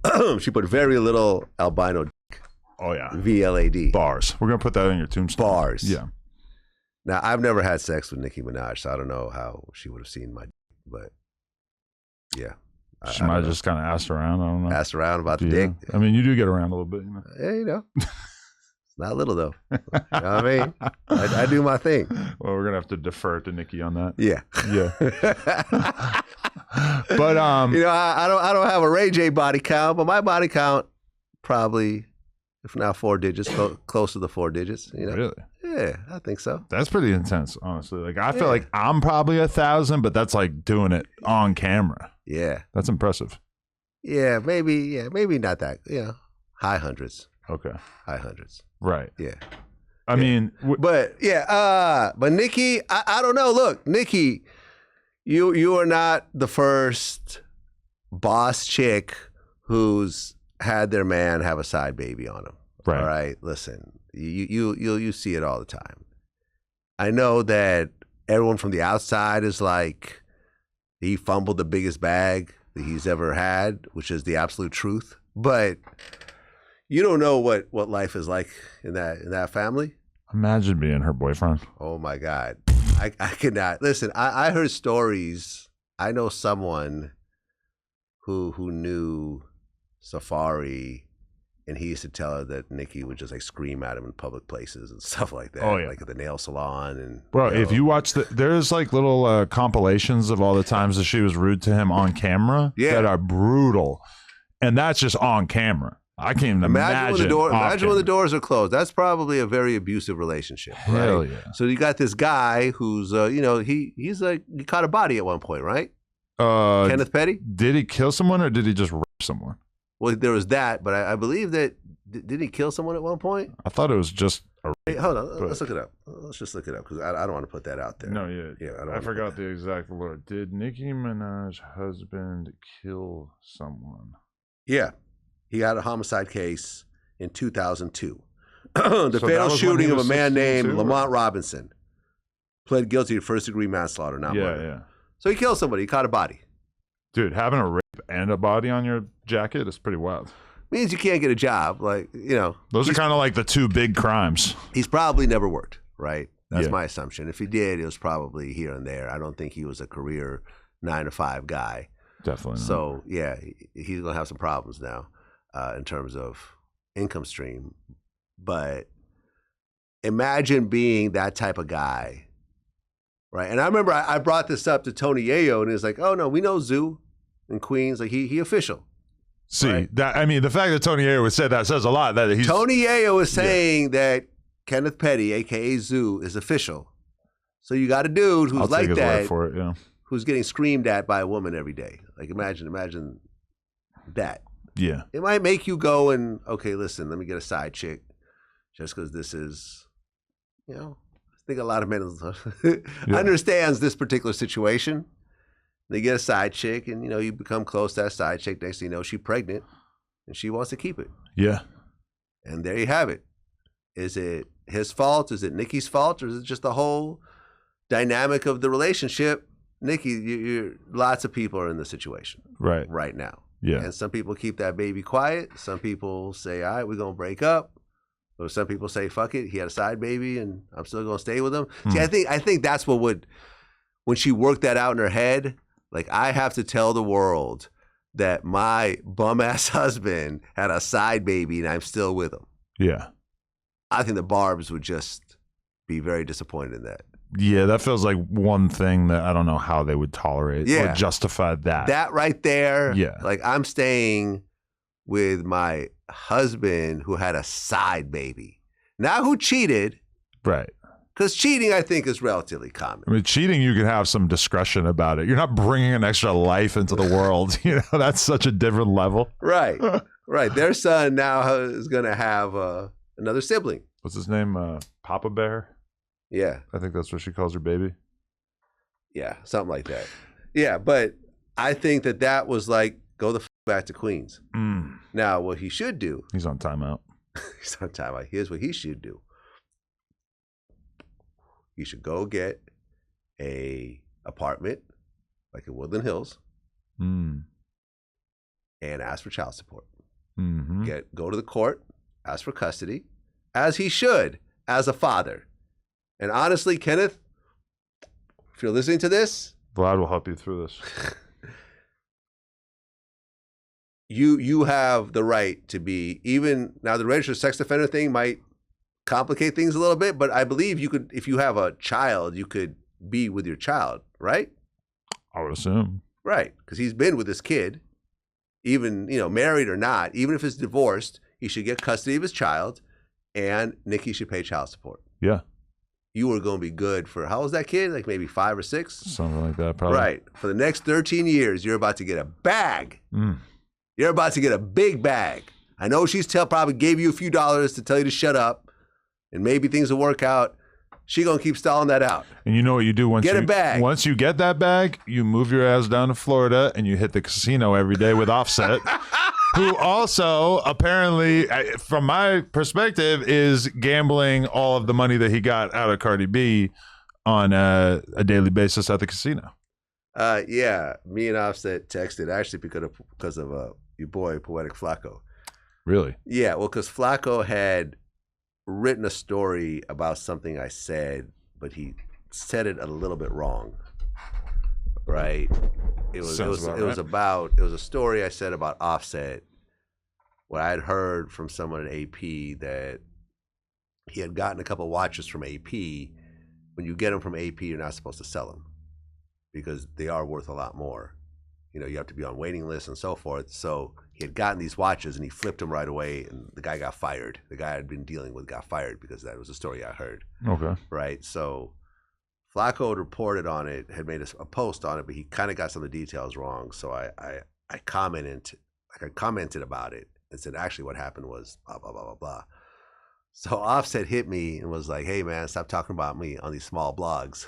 I said, what do you mean small blogs? And he actually sent me a screen capture of the Flacco thing.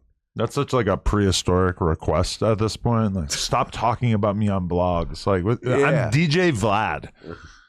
Like, I'm not your fucking homie from the block. I'm gonna talk about you. Be serious. Listen, and I was like, well, this story I heard. He goes, oh, I never bought anything from AP, and I'm like, all right, well, if you're denying the story, then I'll stop talking about it. I mean, I'm only talking about it to just give you the background. He's saying that didn't happen. If he's saying it didn't happen, then whatever. Okay. I'm not going to keep running this narrative. But I'm like, well, since we're talking, let's lock in and doing, because we've done interviews before. But a long time ago. A long time ago. Yeah. Like 10 years ago. What was his reaction to that? He said $200K. I said, there's no one on earth that'll pay you $200K. Yeah. That's a polite way of saying fuck you. CNN interviews. I said, CNN's not paying you $200K. CNN's not paying you anything, actually. He's like, I'll do it for $150. And I said, what about 10? Yeah. In my mind, I'm thinking, well, that's the money you owe TJ. So, you could just kind of pass it along. And he said, nah, hard pass. I'm not one of these little rappers. And I'm like, all right, that's cool. Ugh. But then meanwhile, I know a guy, Andy, who owns Creators Inc., which is like an OnlyFans agency, and he got Offset to sit down, presumably for free. Well, I told him, I said, did this guy, because he had that new interview, I said, it was Creators Inc., right? Yeah. Yeah, so I said, did Creators Inc. pay you $150? And he kind of like talked around the answer. He said, well, it's something. And I'm like, exactly. No one's paying you $150. Yeah. Like nobody. Yeah. 150 is outrageous. Like no one on earth. Almost nobody on earth is worth 150. Who's worth 150? Who would you pay 150 for right now? If you got for 150 right now, like, yo, you could have anyone on earth for 150. One person. Well, I don't feel like I could make it back if I got like a 4-hour Jay-Z interview. I'm trying to think of like the rarest rapper, and obviously he's done a little. Go bigger than rappers. World leaders. I mean, you used to say it about OJ, which I had 100 for OJ. If he really divulged everything, I guess I could see it with OJ if he had done that. But even when it comes to like politics, world leaders, like Donald Trump's not worth 150. He's done too much media already. Nobody gives a. What about Putin? Okay, me and Putin sitting down. Yeah, I'd pay that. But you guys are so similar. You probably just vibe the whole time. Yeah. two Vlads in the same room. Yeah. Spider-Man meme. The funny. By the way, have you seen my memes, man? I'd say the Friday one you sent me. Nah, there's more. Oh, okay. There's more. Hold on. I've entered the meme era now. Oh my God! These are on Vlad's Instagram for the record. Yeah, right. This is the Vlanos. The Boosie fade, Vlad. When I interviewed Boosie back in the day, somebody actually made me a shirt of me with a Boosie fade, and I wore it during the Boosie interview. Wow. Okay. He looked more than a little confused when he saw it. Yeah. YNW Vladdy. There it is. Okay. You look good with dreads. Yeah. Oh, they're putting the wire on you. Wow, got a lot of good memes here. Okay. Yeah. Damn, they went hard for it. Yeah. I've entered the meme era, man. I've been memed at long last. But that's what's funny is that you've been around for so long that it feels like even some people who hated you or would be predisposed to not liking you, you just kind of have to accept that somebody exists at a certain point. Like I've seen some of the liberal people that I follow as the years go by, as much as they hate Trump is kind of like undeniably funny and undeniably part of our culture to the point where I can see them posting memes that are sort of, they're not filled with malice towards Trump because they've just kind of grown to accept him as part of our country. And it feels like that's almost a corner that some people have turned with you. Did you see the Clay Trump meme? No. Hold on. By the way, I agree with the girl who said that nobody knew who that was until she started dating Meg Thee Stallion, because I didn't know who he was. Hold on. I found out about who this person was this week. So, okay, that's Clay Thompson. I don't get this at all, for the record. He survived Megan. Like, these are all the Megan survivors. And look, you can kind of see G-Eazy, like his hair in the background. What? Yeah. That's insane. That's like the AI didn't do its job fully. Like, you were supposed to have it be a little bit more visible. But still, it's like his hair in the background. That's like a real famous basketball player, because I didn't even know who he was until the Meg thing. I mean, yeah. I mean, he was on the Warriors for, a bunch of the key years. He's got rings. Right. Yeah. Do you think that aside from all the bullshit and everything, that if you and Meg Thee Stallion were to go on a date, that you would be able to win her over? Me? Yeah. Yeah, I think so. You think she'd be feeling DJ Vlad by the end of it? Yeah. Yeah, I think I agree. Yeah. Yeah, I think so. She'd probably end the date early to pull you back to the hotel room and yank your pants down. Yeah, who knows? I can see it now. But when you look at women I've dealt with, you got a few Meg Thee Stallions. I've had a few Meg Thee Stallions. Yeah, I've had a few Megs. Yeah, absolutely, 100%.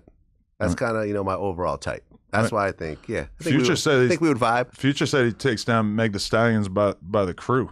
Yeah, maybe take down Future. A whole crew of Megs. Yeah, damn, that's Future. I'm trying to get like Future. Yeah, sounds like a pretty good night. You put all my Megs together over the years. I got a nice big crew of Megs. Oh, I love it. Yeah, but I was gonna say with this whole Meg thing, I don't know whether Meg watches my stuff or not. I've never heard any connection between me and Meg. But my suggestion to her is that if she really wants to have a serious relationship, which is what I feel that she wants, is to just keep it quiet. Like, you don't have to put it out there. I feel like she's not done with the partying part of her life. Like, I don't think she's going to be able to find her way into a nice, healthy, long-term relationship until she stops getting wasted. Oh, you think that's what it is? Yeah. I don't know. That's I mean, guess. But look, she was parading the relationship literally all over social media and saying how great it is. And suddenly it was really bad. Oh, you're mentally abusive to me after games and had me playing house and blah, blah, blah, blah. But you were happy a month ago on Instagram. Now you got to explain, I've decided to party. Like, that's so lame. Yeah. That's so lame. Just keep it quiet and let people's, because look, you could have had a whole relationship with him and broken up with him quietly without anybody even knowing. Without anyone even knowing. Right. Without all this extra shit. Yeah. Now you got memes and everything else like that. And that's one thing you say about me and you is that any and all relationship drama. Now, obviously, I have the performative aspect of my relationship with the porn stuff, but me and my girl have never fought in the public eye ever. Yeah, that'd be horrible. Like you and Lena, like in the middle of the street, screaming at each other. Yeah, the car is like doors open and people are filming it. Oh, I hate the worst feeling is when you're getting into a little fight with your girl and your kids are there. And with us, we don't let it get too bad. But there's definitely been times where we're raising our voices to each other and my kid will just interject and be like, hey guys, you guys are supposed to be nice to each other. Like, she's at the perfect age to just be kind of cute about it and kind of take the tension off of it. But like I see fights of people like where they're really performing in the streets. They're like really raising their voices and screaming at Disneyland. And I'm like, I never want to get to this point. Yeah, man. Y'all seem to have a cool relationship. Yeah. Regardless of what people say. I've noticed that she's done more solo male scenes. She's been stacking up a few because she's kind of decided that her time in the porn industry may be coming to an end very soon. Right. I had seen there was like that one white dude. J-Mac. The J-Mac? The kind of buff dude. Johnny Sins also. Yeah, I think so. Yeah. It went by my timeline. I can't really watch y'all scenes because I know you. So you can watch somebody else. I haven't watched those either. Okay. Like I'll skim through it, like, because if the interview is about it, just so I could see, sort of what it's about. But I don't like watch them the way I watch porn. Right. See what I'm saying?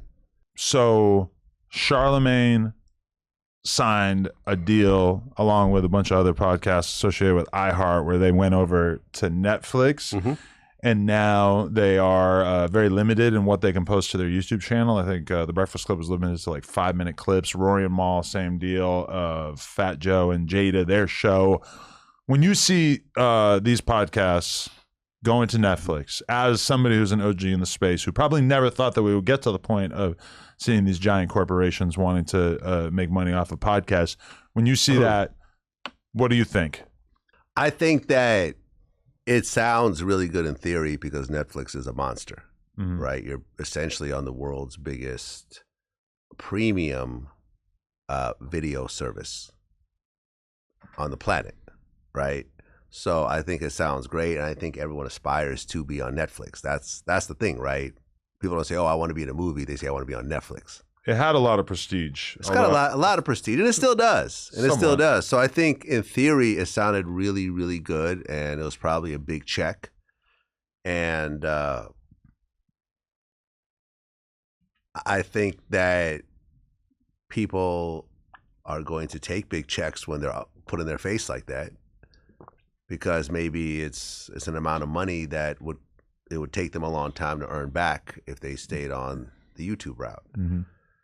And now they got to live with it, right? Essentially, if you take that check and you really take your stuff off of the biggest platform you're on, I'm sure they're aware of the repercussions of it, and now they're having to deal with it. And I don't know how it's going to work out. Maybe it'll become so popular on Netflix that the YouTube shit doesn't matter. Yeah. Or maybe Netflix. Listen, at the end of the day, do people watch these podcasts on Netflix? I know myself personally, as a paying Netflix subscriber, that never have I even thought about doing it. But that being said, Breakfast Club, Rory and Mal, Fat Joe and Jada, podcasts that I'll watch a clip from, for sure. I'll watch like a 10-minute clip if I see something that seems notable, but I have never been a consistent viewer of any of these podcasts, and especially like Breakfast Club. It's like they get big guests, so sometimes when I'm doing research prep for an interview or whatever, I have to go watch a Breakfast Club interviewer, but I don't really know anyone who's like a hardcore Breakfast Club viewer. Now, I bet those people are out there, but I would think that the Joe Budden podcast or the Joe Rogan podcast would have a better time going to Netflix than Charlamagne. I don't know, man. I'm sure there's probably some big checks. Yeah. And I think it was an iHeart deal as a whole. So it was like they were all kind of looped in there. Yeah, I don't know. And maybe iHeart said, we really don't give a fuck if you guys want your stuff on YouTube. This is what we're doing because this makes the most financial sense to our shareholders. And y'all could complain about it if you want, but this is what's happening. And that's that. I don't know. Do you want... It's always a balancing act with this shit, right? I got some, stuff in the works with some of these big, these big companies. And I know that once that stuff comes out, I'm not going to own it. I'm not going to be able to put it on YouTube. That's going to be their shit. Oh, you're still working on that? Yeah, still working on it. I remember that. Okay, yeah, nice. Yeah, I'm not going to announce it yet because it hasn't been officially announced. But that's moving along. That's cool. It's moving along. Nice. Yeah, the things are moving along on that regard. But I know that it's going to be owned by someone else, but we're going to have big budgets to do shit that I can't afford to do. Sure. Right? You're talking about millions of dollars going to get spent on something that I'm going to be creating that I can't spend millions of dollars into, because on YouTube I can't make that back. But that's what they're going through. And you never know, though. Netflix is Netflix. Netflix doesn't just fuck around. Right. There's a lot of analytics behind what they do. And those analytics might lead them to not being as interested in podcasting at some point. Yeah, I'll go back to YouTube. Yeah. We're good. Here's a check. Because this is not so dissimilar to what Spotify was doing for a while, where they said, hey, Joe Budden, Joe Rogan, here's a bunch of money, come be exclusive to our platform. Ultimately, for various reasons, they both decided that they didn't want to be in that deal in the long run. But it's kind of like Apple Music used to do exclusives with artists, where for the first couple of days you could only listen to it on their platform. Ultimately, that might have brought a lot of people over to Apple Music, but it's not really an intelligent long-term business decision when Apple Music doesn't really need a exclusive. They could get all this content the same time as everybody else. Like the exclusives only matter if Spotify and Apple are both competing on the exclusives. If they both just say, hey, we're not going to do that, then they both get it at the same exact time and whatever. But I guess the real question with the whole Netflix idea is like, if Netflix offered you an amount that is crazy, because, okay, there's basically two reasons why we do YouTube. Number one is it's a good business, it's money. Yeah. And then number two is it feels good to have a big audience. If I were to really, really simplify it down, getting 1 million views on a video is a big thrill that even if there was no money involved, I would be excited about. Yeah, but on the flip side, if Netflix offered me 100 million. Right. That's the question. then all right, where do I sign? Because right? I mean, because now if they offer me 10 million, they can kick rocks. But at 100 million, you're like, how long will it take to make that? Right. Off of YouTube and all the other platforms that we do. It would take a while to make that. So they're offering that up front. And because part of it too is that it's like, it would suck to lose 90% of your fans, but you got that 100 million. Yeah. Keep your company. But also, 100 million pillow. Like, what level of to cry fan into. are you really if you're not going to follow me to this other platform that you almost certainly already pay for that is $10 per month? Right. You know, it's like if you're really a big fan of me, it shouldn't be that big a deal, right? Right. Right. The quality will stay the same. You know, you're still on there. You still have a membership on both places. Yeah, who doesn't have a Netflix account? Yeah. So, yeah. But that is the one thing, though, that stood out to me, though, is when Joe Rogan and Joe Budden went over to Spotify, Spotify has a free tier.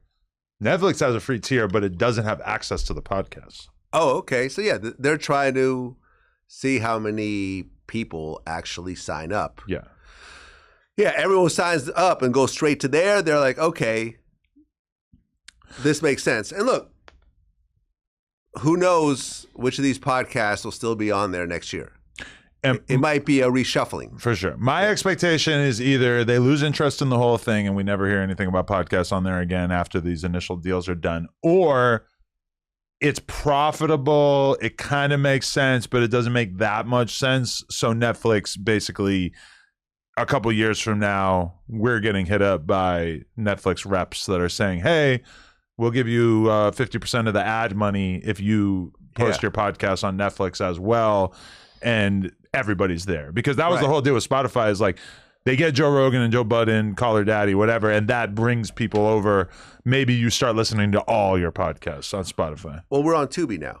So there's a bunch of Vlad TV archival videos. There's like a sports series, a music series. There's going to be like a house and car series. There is a Hollywood series and so forth. And you can watch a bunch of them on Tubi. So, and do you know how that's doing financially? It's still a little bit slow. Okay. But it's making money. And it's free money. Yeah. So we're hoping that over time, once it gets kind of into the algorithm, it'll start to grow. And as we put more content on there, but it's on Tubi. Right. The question is whether it'll really okay. So here's the thing, right? And because I've been having conversations with the big streaming companies, what they want is for you to binge watch. Right. They only want to work with series, TV series, which is essentially what a podcast is, right? There's really no difference. Mm-hmm. It's a series. They want someone to watch episode after episode after episode after episode. And that's why podcasts are great, because if you watch a full Joe Budden podcast or Joe Rogan, you're sitting there for 3 hours uninterrupted. Yeah. And people are used to doing this. Yeah, but they don't want people that only watch Joe Rogan when certain guests are on. Right. They want to have someone that's all in on Joe Rogan. And probably a lot of Joe Rogan's fans are watching. He has a high percentage. He has that. Yeah. Right. And Joe Budden does a good job of that also. Right. Because he's not guest heavy. Mm-hmm. So people who are creating content like that would be a little better off than someone, for example, like let's say Gillian Wallow, that have a different guest every single time. Although they now are doing episodes without guests. Oh, really? Yeah. I have no idea. Which I always thought that was kind of the logical thing for them to do, because getting guests, everybody gets guests, and they're good at it. They get big guests, but they used to do something that was more like the Joe Budden podcast, where Mona, the Don't Call Me White girl from the Joe Budden podcast, she was part of it. There was like a couple other people, and they would just have like a group dynamic, which to me, that is the hard thing to build. Yeah, absolutely. That's a challenge versus interviewing hard. Someone. There's a lot of people who do decent interviews, Yeah, no, what Joe Budden pulled off, and by the way, thank you to Joe Budden and Mark Lamont Hill. Kind of getting your back on the Aries. Yeah, to make that video. And Mark Lamont Hill, I haven't heard him say anything positive about me in like 10 years, right? And to have those dudes actually say, Vlad actually makes a lot of sense here, I was really kind of flattered. Yeah. When that happened. So thank you to the both of them. I won't say anything bad about Mark again. I've said a few things over the years. I was kind of surprised to see people having serious conversations about a pure business issue and not turning it into like a weird identity politics thing. He's a white culture vulture and he doesn't want to pay for the black man, you know. But this is why I got in front of it. Yeah. Because that's what was getting painted. Yeah. Right. And that's the thing, right? And that's the thing, like, that I don't think Aries realized was that he was walking into a situation, by him taking that stance, he was walking into a bigger situation. And this is why I kind of had to handle it the way I handled it. So, you know, like, well, you kind of blacked out, but I was dealing with a bigger situation here, right? After going through it once and getting in front of it, that I was not going to get this whole, like, I'm exploiting people kind of, you know, story, when I really feel that, listen, I pay more than anybody. I paid over $1 million to guests. I counted it up. Seriously. Like, do you think you paid close to $1 million? I hope not. But seriously, if you think about it. I don't think so. I think you pay more and more consistently. Right, exactly. But so, if you were to include like everybody who's on the podcast on a weekly basis over the past 6 years, I guess probably, yeah. To employees in general, or on-camera talent in general, but your business is more. I'm going to get these big stars to do interviews repeatedly. You know, I'm going to get people that already have a following, that already have a fan base, that may not be at the height of their career at the time, but I see something in them that really I think is dope. Yeah. So you could say, right, because I predicted, like when I did my whole thing about Aries, I said, and I know you're going to use the racial aspect. I know your response, you're going to use the racial aspect. That's exactly what he did, right? Yeah, Vlad needs whatever, he needs more views. He gets black people. I'm like, okay, you're fine with those views when I was paying you though, right? But the thing of it is that I've really paid more consistently to people that I just thought were really dope. And I like the fact that the rest of the world gets to see what I saw years ago. I thought Godfrey was dope. Now everyone gets to see it with some of the content that we created. I thought Aries Spears was dope. Now the world gets to see it. TK Kirkland, I've always thought was dope. He'd been around already for a long time, but I helped to amplify that because now people just agree with what I saw, which was someone that's really good at comedy and you know, and the way they break things down and so forth. That's it. You just see the talent early and you help amplify that. Definitely. Yeah. My model's kind of always been to more like build the hosts from the ground up, but it does tend to work similarly, where at some point, well, actually I feel like the problem was during COVID in terms of everybody believing in the podcast dream and believing that they could be better off on their own. And now it feels like podcasting is a tougher business than it was in 2022 or 2023. Okay, so back on Fig, those were all your ex-hosts? Yeah. The whole crew? Yeah. Okay. Like maybe 8 hosts left all at once in 2023. Okay. Because I wasn't totally familiar with all those guys. Right. But they started a podcast and they made some noise with the podcast. For a while, and now it's doing pretty bad, yeah. Is it? Yeah. And why do you think that is? I think none of them were really like A mics. I think that they worked real good as second fiddle to me or whatever. Like somebody like T-Rail is like a funny B mic. But then once he went and tried to be the A mic, eventually they lost steam, because there's a lot that I'm doing that people don't realize, which is that I'm probably like more knowledgeable about what's going on in the overall YouTube space, paying attention to other people's YouTube channels, knowing what's going on in the rap game, knowing what rappers are popping off on a regional level, where a lot of those guys, they know about LA and they could kind of tell you about like what rappers are coming out in LA, but they don't really know what the fuck's going on in the whole culture as a whole, you know? So that they definitely like thought that they had a lot more juice than they had. And when they left, they were doing like 500K per episode, and now they're doing like 20K. If that. Well, are they still getting guests? Not really. I haven't really seen many good guests in a long time. Well, that's kind of the key to it. That's it, right. Because I remember they had some guests on their show, right? it's okay. That's the other thing. People think I can get all these big guests because they have like 4 friends that are famous. And then once you actually get going, you realize like, yeah, the 4 friends, your 4 famous friends, those are easy. They'll do a favor for you. Right. To have a new famous person every week is difficult and takes actual networking finesse. Right. Yeah. Like Tony Yayo and Uncle Murder, they have their own podcast. Yeah. And I could tell they're going through their personal Rolodex. You know, that's how they got like Tracy Morgan. Yeah. They got what's his name? Paul Rosenberg. Yeah, and I see who they're interviewing, and some of the interviews have been maybe a little bit beneath them, and I've been looking at it thinking like, oh shit, maybe I can get on there. Oh, you want to do their show?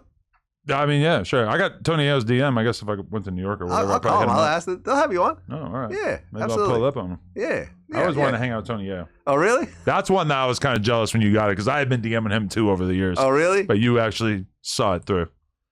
Yeah, man. Listen, that first interview was tense because me and him had a little bit of an online beef leading up to it that never got resolved at that point. So I had my security in there, and you know, like that whole "shut the fuck up" moment. Right. There was a little something behind that, right? Right. It was like he said it, and he wasn't like serious, but also it was like, had I reacted differently to it, both of us would potentially end up standing up at that point, and who knows? Like I would compare. Okay, Tony. Now we're like friends and joking and all that type of shit. But that first moment wasn't cool. Tony Ayo is the smartest guy from G Unit, besides 50, obviously. But like Tony Ayo saw what was going on with 50, realized that 50 is a once in a lifetime superstar. Yeah. Realized that he wasn't.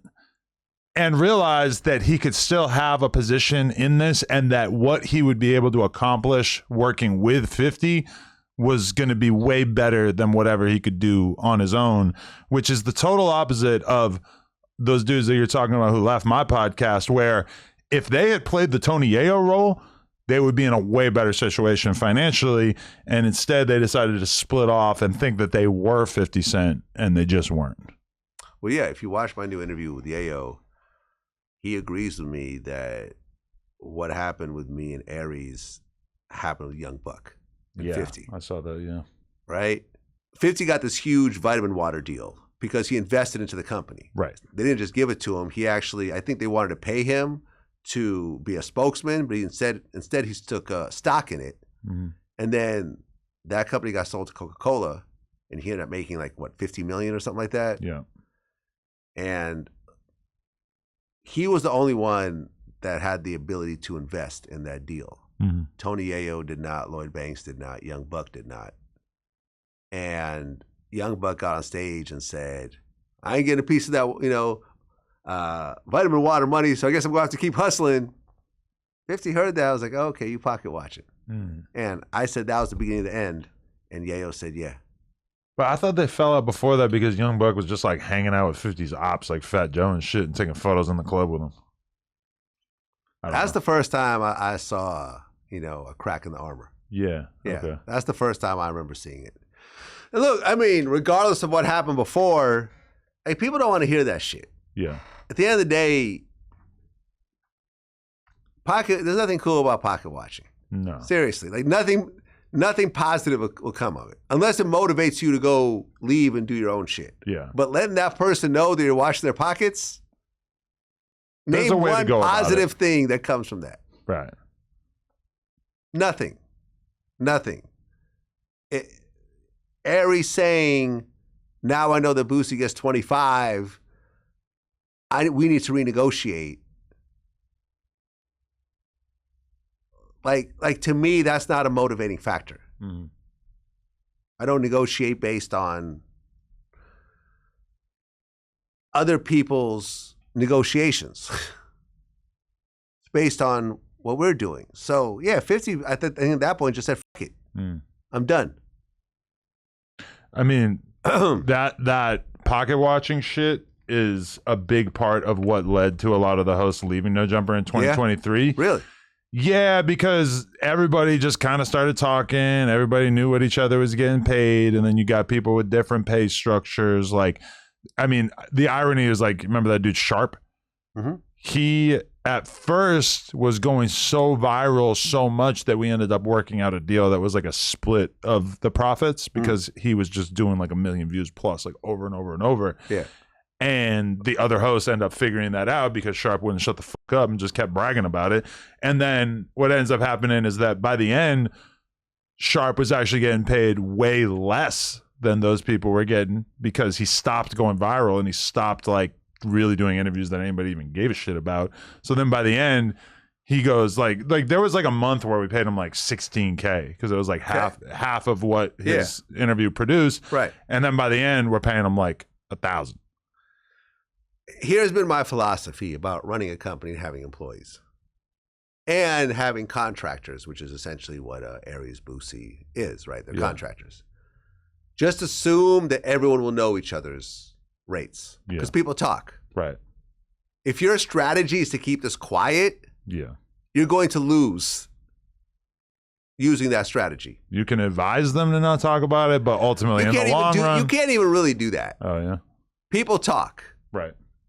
So my thing was like, if you guys want to talk about it publicly, I'll start putting these numbers out there.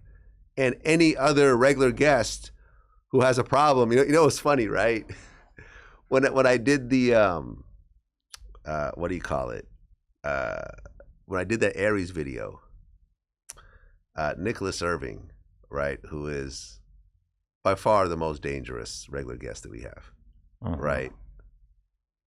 In terms of like, you know, if I were to, you know, Terrence Gangster Williams, I'm sure could go there also. But if there was any person that I would not want to have a real beef with, like a real serious, potentially violent beef, would be Nicholas Irving. He hit me and he said, hey Vlad, I don't want no smoke. I'm cool with what I'm getting. we can keep rocking the way we rock it. Like I don't want no smoke with you. And I'm like, damn, this guy got like what, 15 bodies? You know, and that's what I'm saying. Like, we all joke about it. Everyone else, like Terrence was like, yo, bro, I see what you do. Like, oh, we good. Let's keep rocking. 10-9 Jake, yeah, we good. Let's keep rocking. Right.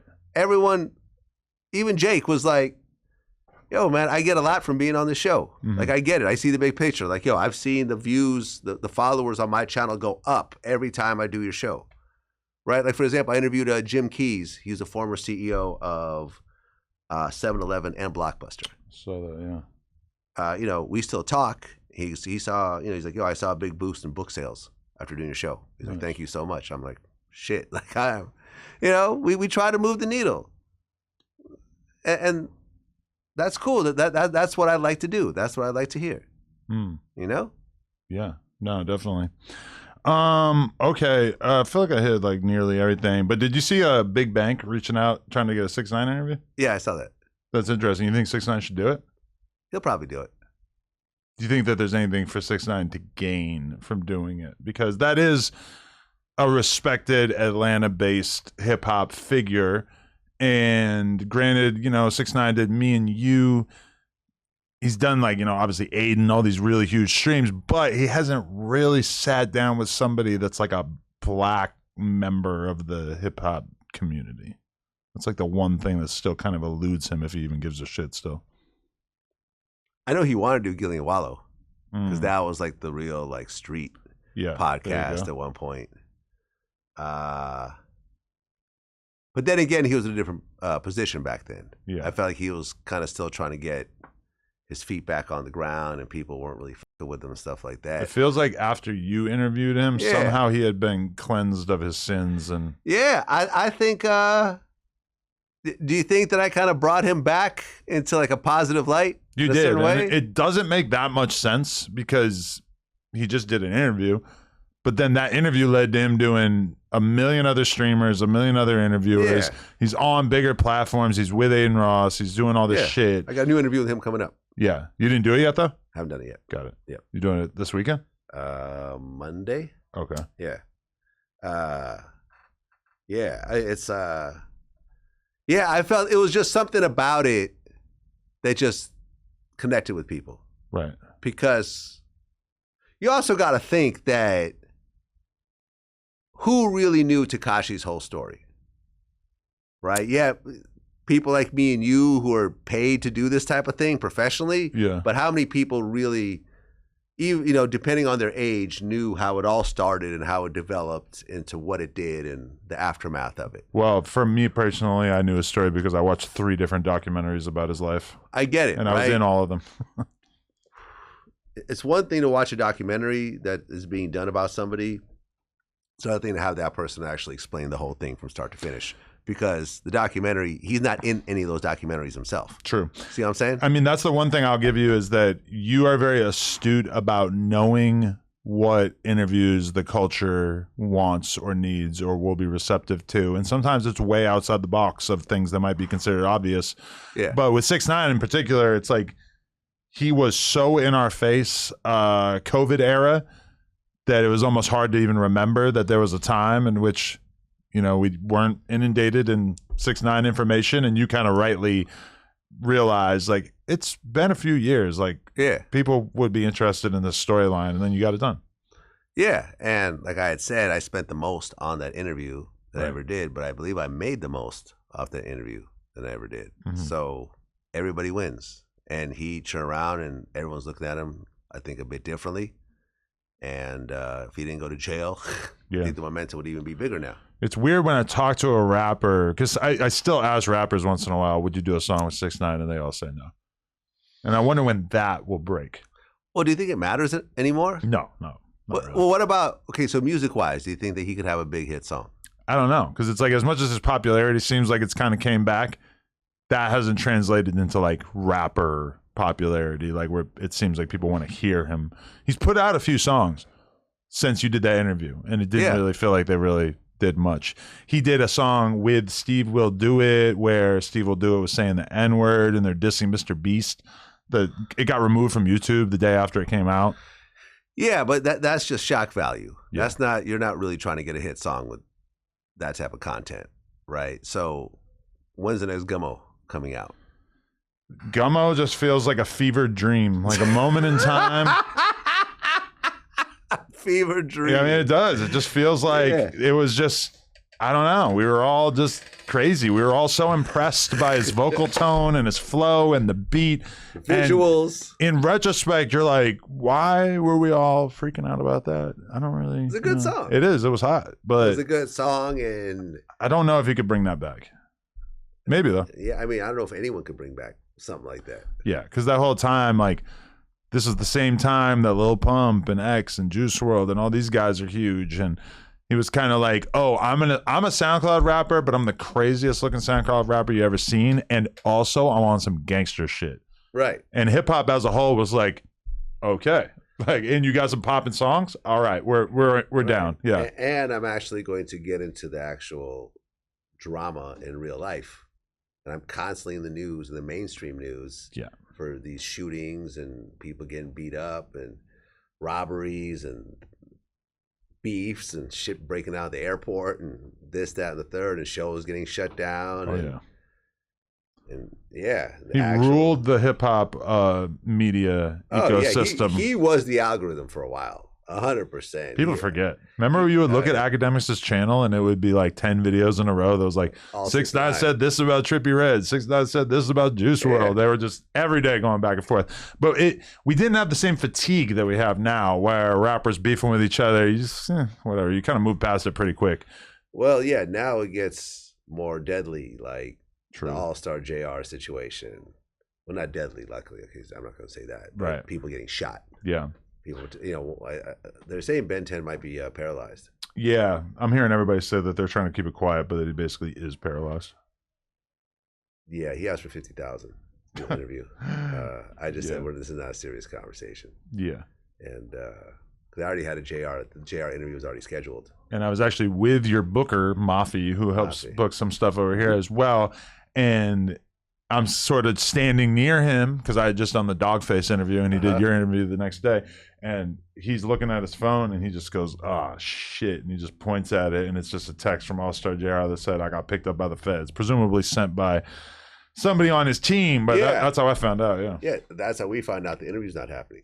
Yeah, and by the way, You were mad as for 45 minutes before you found out. You thought you got ghosted I again. was really annoyed. Yeah, I know you were. I was really annoyed. I didn't even have to. I don't know that. I just knew that. No, you knew that. Yeah, you know how it goes. Yeah, I was really annoyed.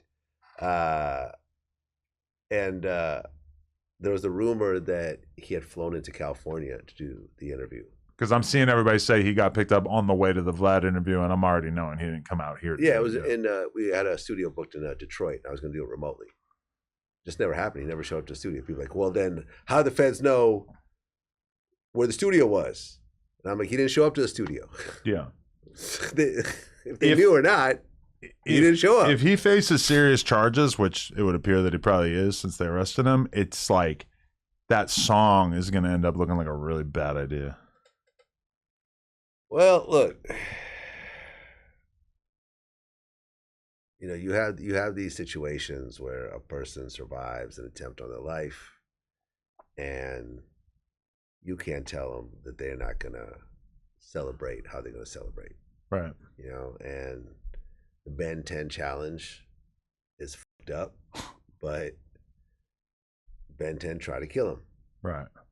And the roles are reversed. You know, you have situations like the BTB Savage tragedy that, you know, he was somewhat braggadocious in our interview and then took a picture standing around the blood. Like, it's fucked up, and he gets killed that same day. Sometimes people just reach breaking points when it comes to this type of shit. Yeah. I mean, like, imagine if All-Star JR, they drop the charges and he goes to an NBA Youngboy concert. Right. What do you think will happen? Probably bad things. Right. I feel like his fans would probably mobilize. Yeah, probably just yeah, you might not even have to deal with the NBA dudes. You're not going to see them. Yeah, I think the fans.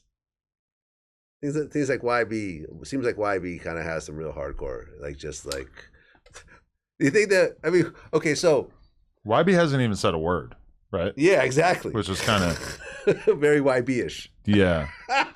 But usually, sometimes it feels like he can't really help himself, and he's got to say something. Although I wouldn't be surprised if the next time you hear a song from him, it's got a bar. It's got a bar on that? No, I wouldn't be surprised. Yeah, I don't know, man.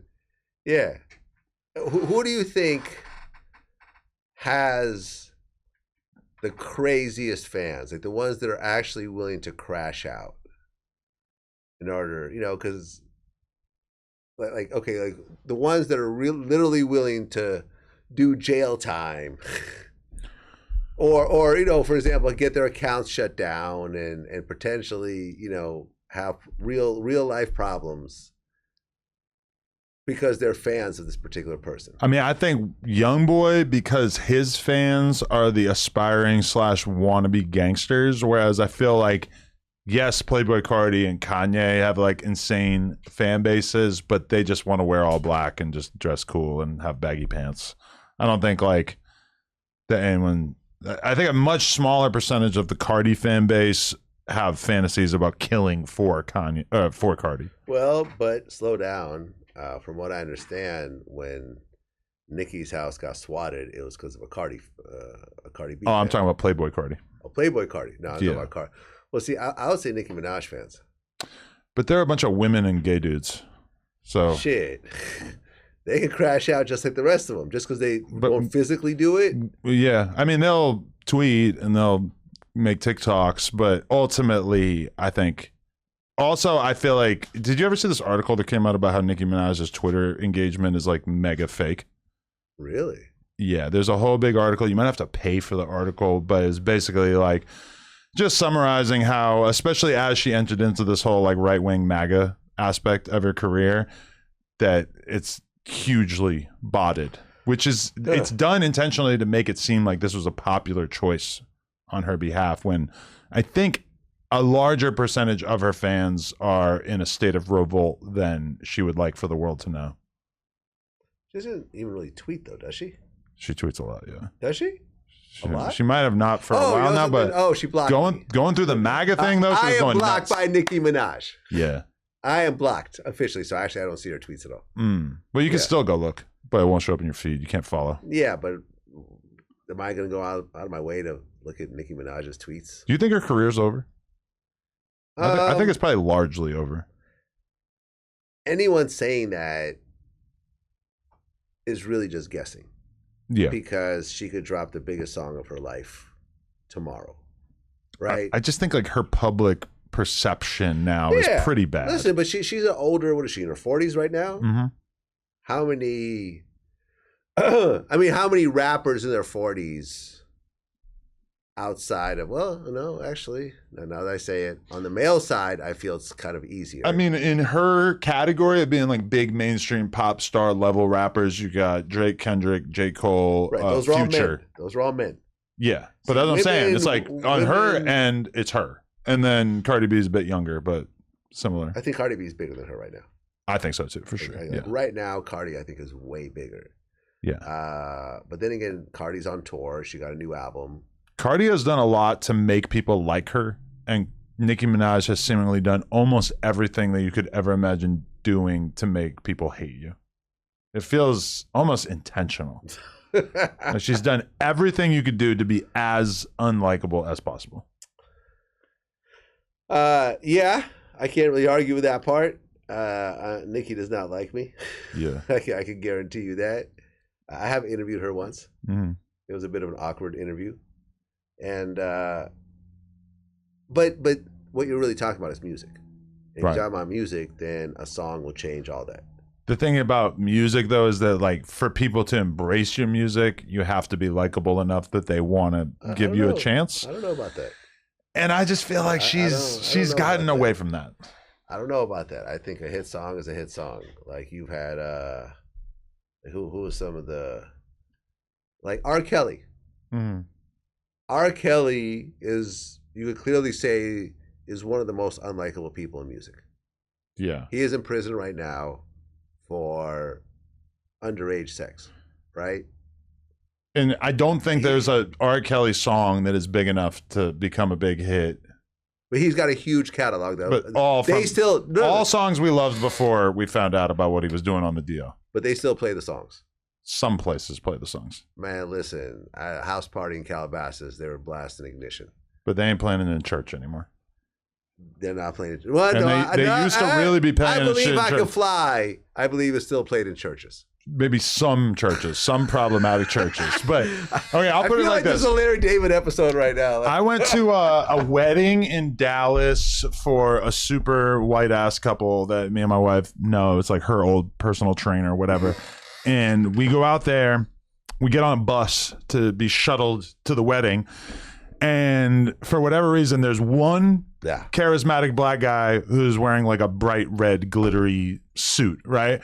And he takes control of the aux as soon as we get onto the bus, and he starts playing some R. Kelly songs. And even this dude, as he puts on R. Kelly, has to like look back at the back of the bus and say, "Hey, I'm playing R. Kelly. I don't give a fuck." And it's like, I say that to say that like even this guy who has the least incentive to add the asterisks possible when it comes to R. Kelly, even he's adding the asterisks.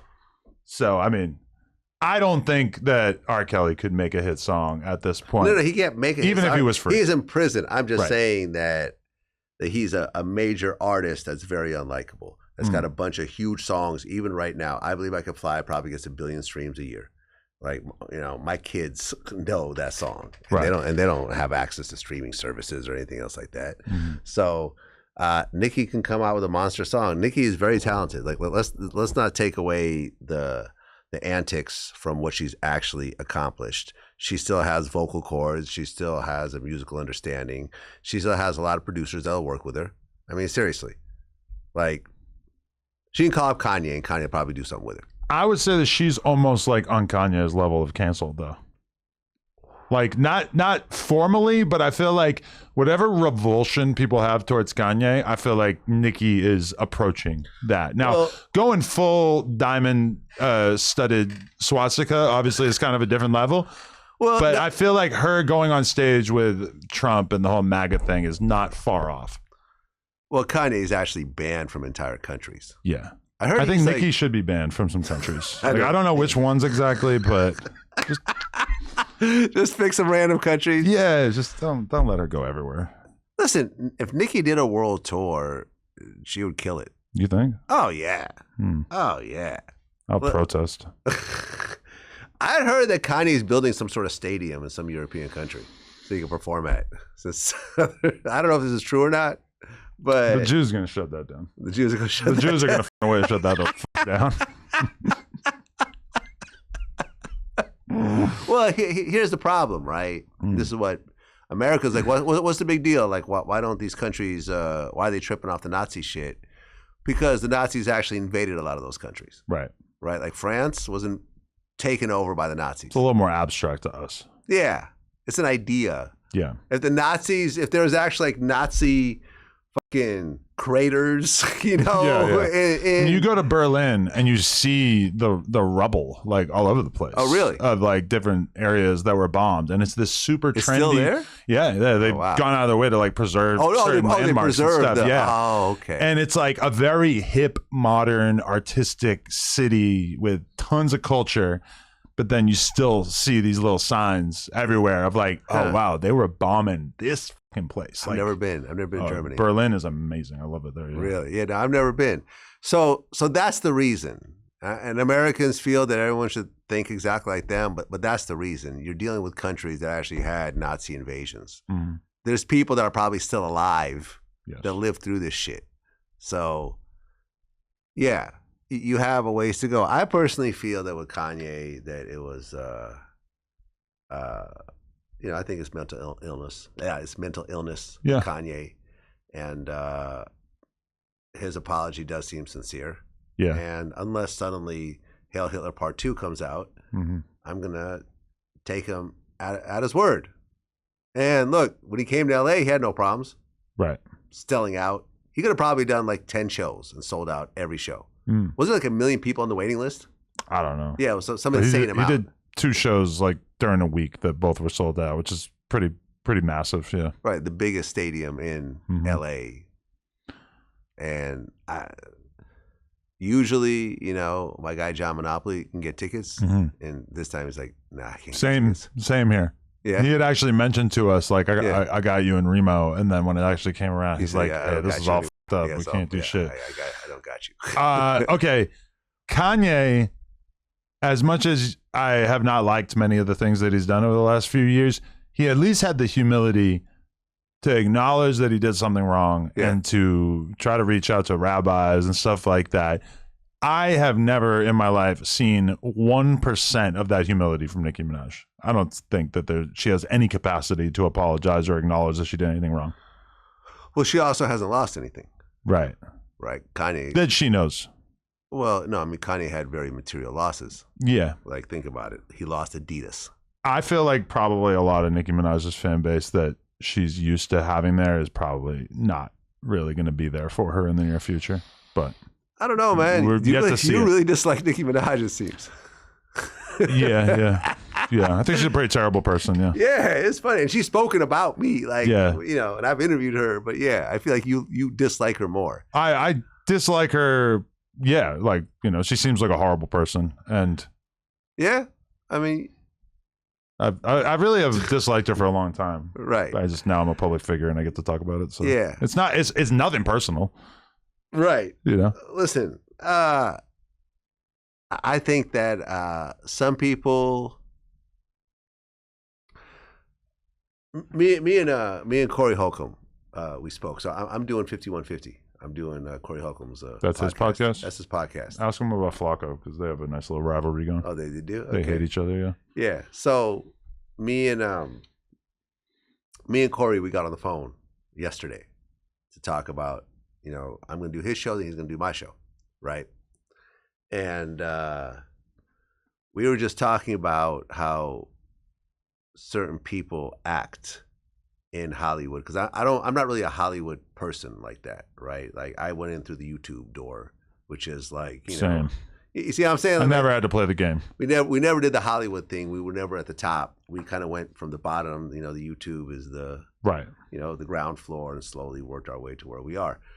But the Hollywood, he was kind of explaining to me how the Hollywood game, people are a little bit different, and Nicki is definitely part of this conversation, because she's essentially at the highest level. Is that the level of insecurity and everything needs to be on me, and I can't share the spotlight with anybody, and I'll fucking lose it to a point where people don't understand why I'm doing it. But it's that type of insecurity and need for attention that makes them who they are. But it's also the side effect of being who they are. You know what I'm saying? Yeah. And I kind of got it. I'm like, oh, okay. That's what it is. It's, you got to deal with certain people knowing that that's how they are. And it seems stupid, and you see them crashing out, like, to try to keep that thing going. Like, the fact that Nicki has beefed with every other major female rapper. Yeah. From a business level is stupid. Tells you really all you need to know about it right there, yeah. Like, she had a song with Megan Thee Stallion. Right. Fell out almost immediately after. Fell out with Megan Thee Stallion. Ice Spice tries to sign her to a fucked up deal. Ice Spice clowns her. Like, the way that played out is hilarious. Was she ever cool with Cardi? Because even going back to the motorsport thing, they weren't actually cool. That was like QC trickery that they managed to get them on the same song. Yeah, I don't know. That I'm not so sure of. Who do we have left? Lil' Kim. She essentially, Yeah. She was doing poses. Like, there's pictures of her doing Lil' Kim poses. Yeah. And they've never been cool. Now, that could have been on Lil' Kim's part. Yeah. Right? I don't know. But, like, you need friends in your industry. Yeah. Right? Like me being cool with my peers goes a long way. Like, in terms of think about the narrative of the situation with me and Boosie and me and Aries. Think about how much academics helped out with that. When Ak said, hey, to the point where Boosie was like, oh, you just sided with Vlad because you guys are friends. Oh, so, yeah. And Ak was like, no, I think I'm fair. Yeah. I think he is fair. But I haven't seen almost any intelligent defense of Boosie in this whole thing. Well, my point is that you kind of need friends in your industry. Like, when you have friends and when people rock with you as you deal with the ups and downs, it helps. You can't just be this lone fucking figure and think you're going to do as well as whatever. I mean, think about if Nicki Minaj, Cardi B, and Megan Thee Stallion did a tour. Yeah. The three of them. All the women would go, and all the men would go just to see the women go. I think at one point not all the men would go, but a lot of men would go just for the women. At one point, it was like Meg, Glorilla, and Cardi or something, and they were all like performing on stage together, and it really stood out. Of like, oh, okay, like this is what the girl side of hip hop needs, is some unity and all coming together like this. Like this will take you all far, and obviously that's like ruled out for Nicki, unless she were to backpedal dramatically and get a whole new personality, do some ayahuasca. Yeah, I don't know. But I think what makes Nicki is it is really all about me. I need all the attention. I cannot share the stage with anyone. I can't give shout outs to anyone. It's me.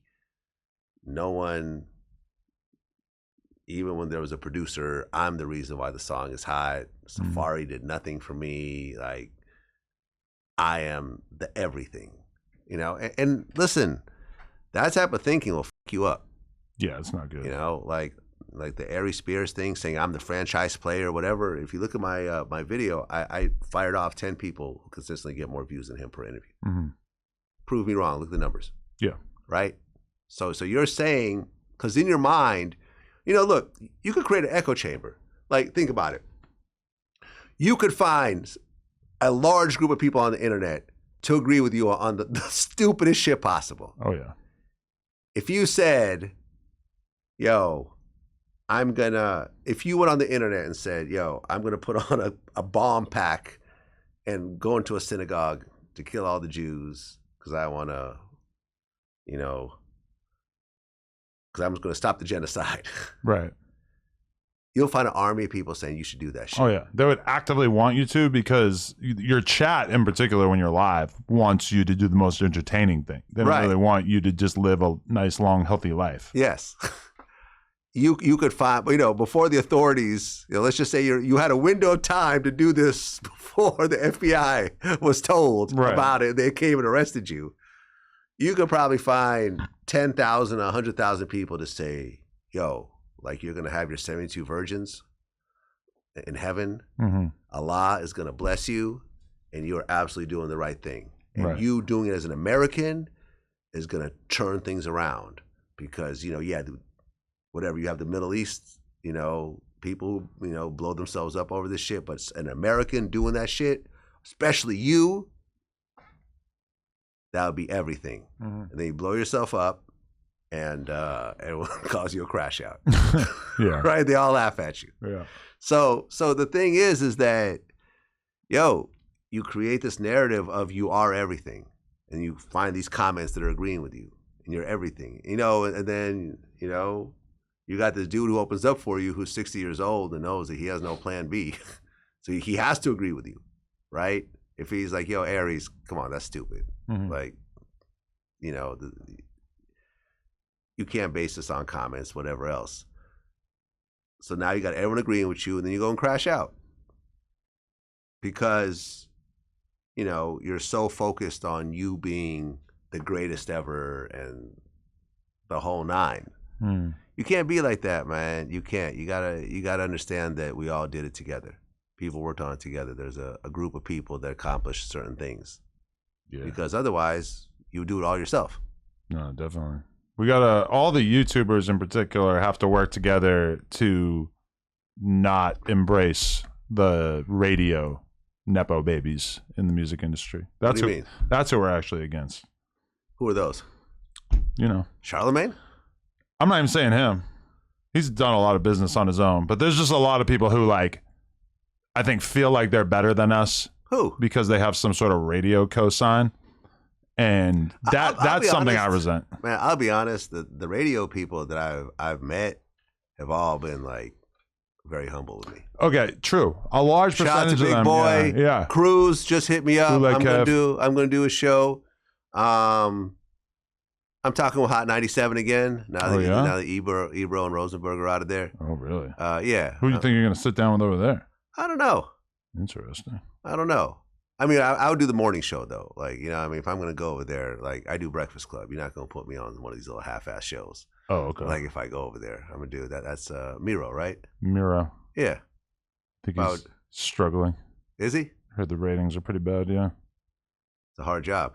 Yeah. New York radio. Going up against Charlemagne and them, yeah, yeah, that's a tough job. Yeah, that's a tough job. Definitely. And his partner was hating on me.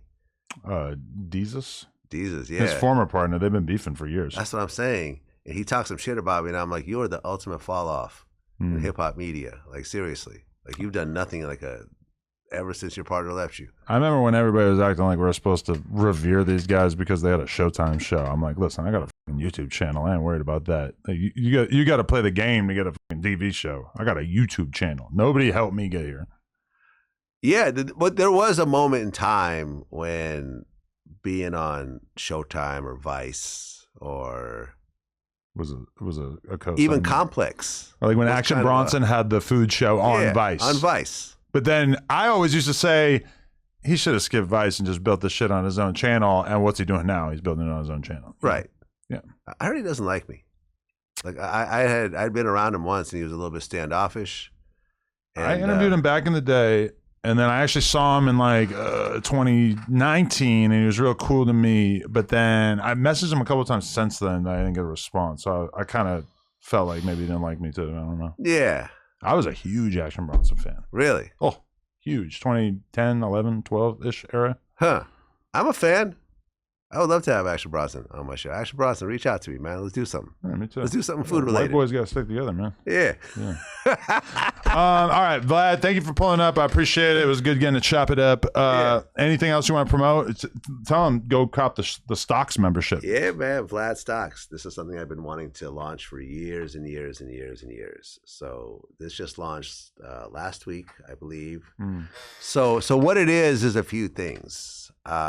First and foremost, I created a $100,000 portfolio that consists of all the stocks I own in my main portfolio at the quantities that I would buy them at right now. So that stock portfolio, every time I buy and sell, I'm going to announce it. So for example, yesterday I bought a stock to add to my portfolio, and I announced it straight to my, my Vlad Stocks members. Also, one of the stocks in my portfolio hit an all-time high, which is a big deal. And you will see over time how I actually manage this portfolio, and also my reasons with the way I manage it. And there was another video where I actually showed my entire investment growth since 2010. So since 2010, I grew $100,000 into like almost 1.2 million. And that's not my actual number, because I put more money than that over the years, but it just showed that using my exact, the trades that I made, that's how I grew it year after year. And there was one year where I lost 43% of my entire portfolio. What year was that? 2022. Okay.